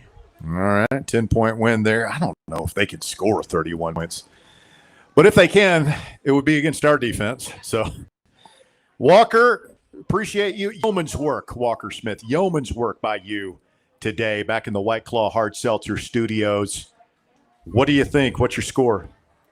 I appreciate that. I'm probably going to go – I was thinking, honestly, the exact same score as Bear, but now I got to change it up. We're going to do it by, 1 point. We'll go 42-28 Vols. 42-28, 2 touchdowns. All right. I hope you guys are correct. Sweating it out if it's me. Big weekend. Just so much going on, fellas. Football tomorrow, of course, voluntary reaction as soon as it's over. And then a big Sunday, the baseball team. Be interested to see what the turnout is Sunday in Nashville. And then Bob will be in the arena, the house that Dyron Nix built for Tennessee and Duke. Yeah, I can't wait, man. Well, you heard Coach say it yesterday. He'd love to play 5 of these types of games if he could. I think we're going to learn a lot about these guys just watching that exhibition. I mean, Duke's coming in. I know they lost a bunch of guys to the NBA draft last year, but they're just reloaded. I mean, got the Boozer kid. Cam Boozer. They bring back Isaiah Evans, part of that recruiting class last year, and he just didn't get enough run. That guy's like a 5-star. And, I mean, he's tough. Caleb Foster's tough. They got so many players. It's going to be great. I can't wait to watch it. I'm going to watch ball tonight. I was telling Bear. No, he's already gotten all geeked out. He's got his Boilermakers there. Well, that's coming up here at 6:00. I'm recording that, Purdue, Kentucky, just because of the ball aspect of it. But Kansas taking on Louisville. Okay, Louisville's preseason top 11. I think they're ranked 11th. And then BYU and North Carolina tonight later too. So I was telling Bob, it'd be interesting to see what BYU does. The Bonsa kid. Yeah. And man, their coach has got a very interesting perspective today. He talked about this whole G League to back to college thing, and he was like, I don't think it's any different than what you see with these European kids coming over because they haven't signed an NBA contract. The G League's developmental. That's all it is. I'm really interested to see the matchup, the point guard matchup Sunday between Jacoby Gillespie and Foster. They have seen each other in the ACC. No, they haven't. I tell you what, Maryland has been in the Big Ten for what, 10 years now? And I still think of them as an ACC school. So check that. They won't know each other. But then also the Boozer kid, I know we don't know the starting lineups, but if I'm Rick, I put Cade Phillips on him and see how physical he wants to get. Yeah. Welcome to college basketball. Or Jalen Carey. Yes, I was going to say Carey. Let Carey rough him up a little. Welcome to the Big Ten. Yeah, I don't know if Carey is capable of guarding him out on the perimeter. Certainly on the inside. But I'll be interested to see him too. Just like how, they talked about him needing to get in shape, improve his conditioning a little bit, and we'll see how much he's done that Sunday in the arena. And then just looking forward to the atmosphere, a sellout crowd, exhibition game. Duke in town. I mean, I think that's going to be a hold. Yeah, I'll get there early, man. I don't know what they're doing with this load-in strategy. We talked about this yesterday. Unbelievable.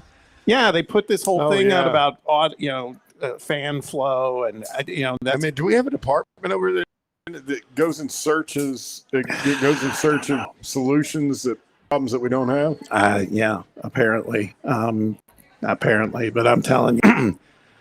I would get there a little early. I mean, for all the stuff that you could say about UT, the one thing that you never heard anybody complain about was getting into and out of Neyland Stadium and Thompson Bowling. Right. The other thing about hoops, real quickly before we get out, top 10 5-star prospect Deron Rippey Jr., and it's believed to be us and Duke at the top of his list, in for a visit. So he will be at the game.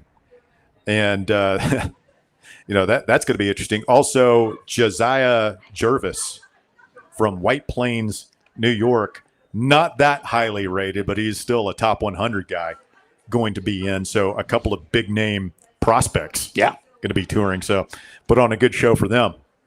It's big time basketball, and it's not even November. I can't wait. Cannot wait. Hey, Walker, really appreciate it again, my man. Great work back at the studio. I'll be seeing you in there on Sunday. We'll have a big old time.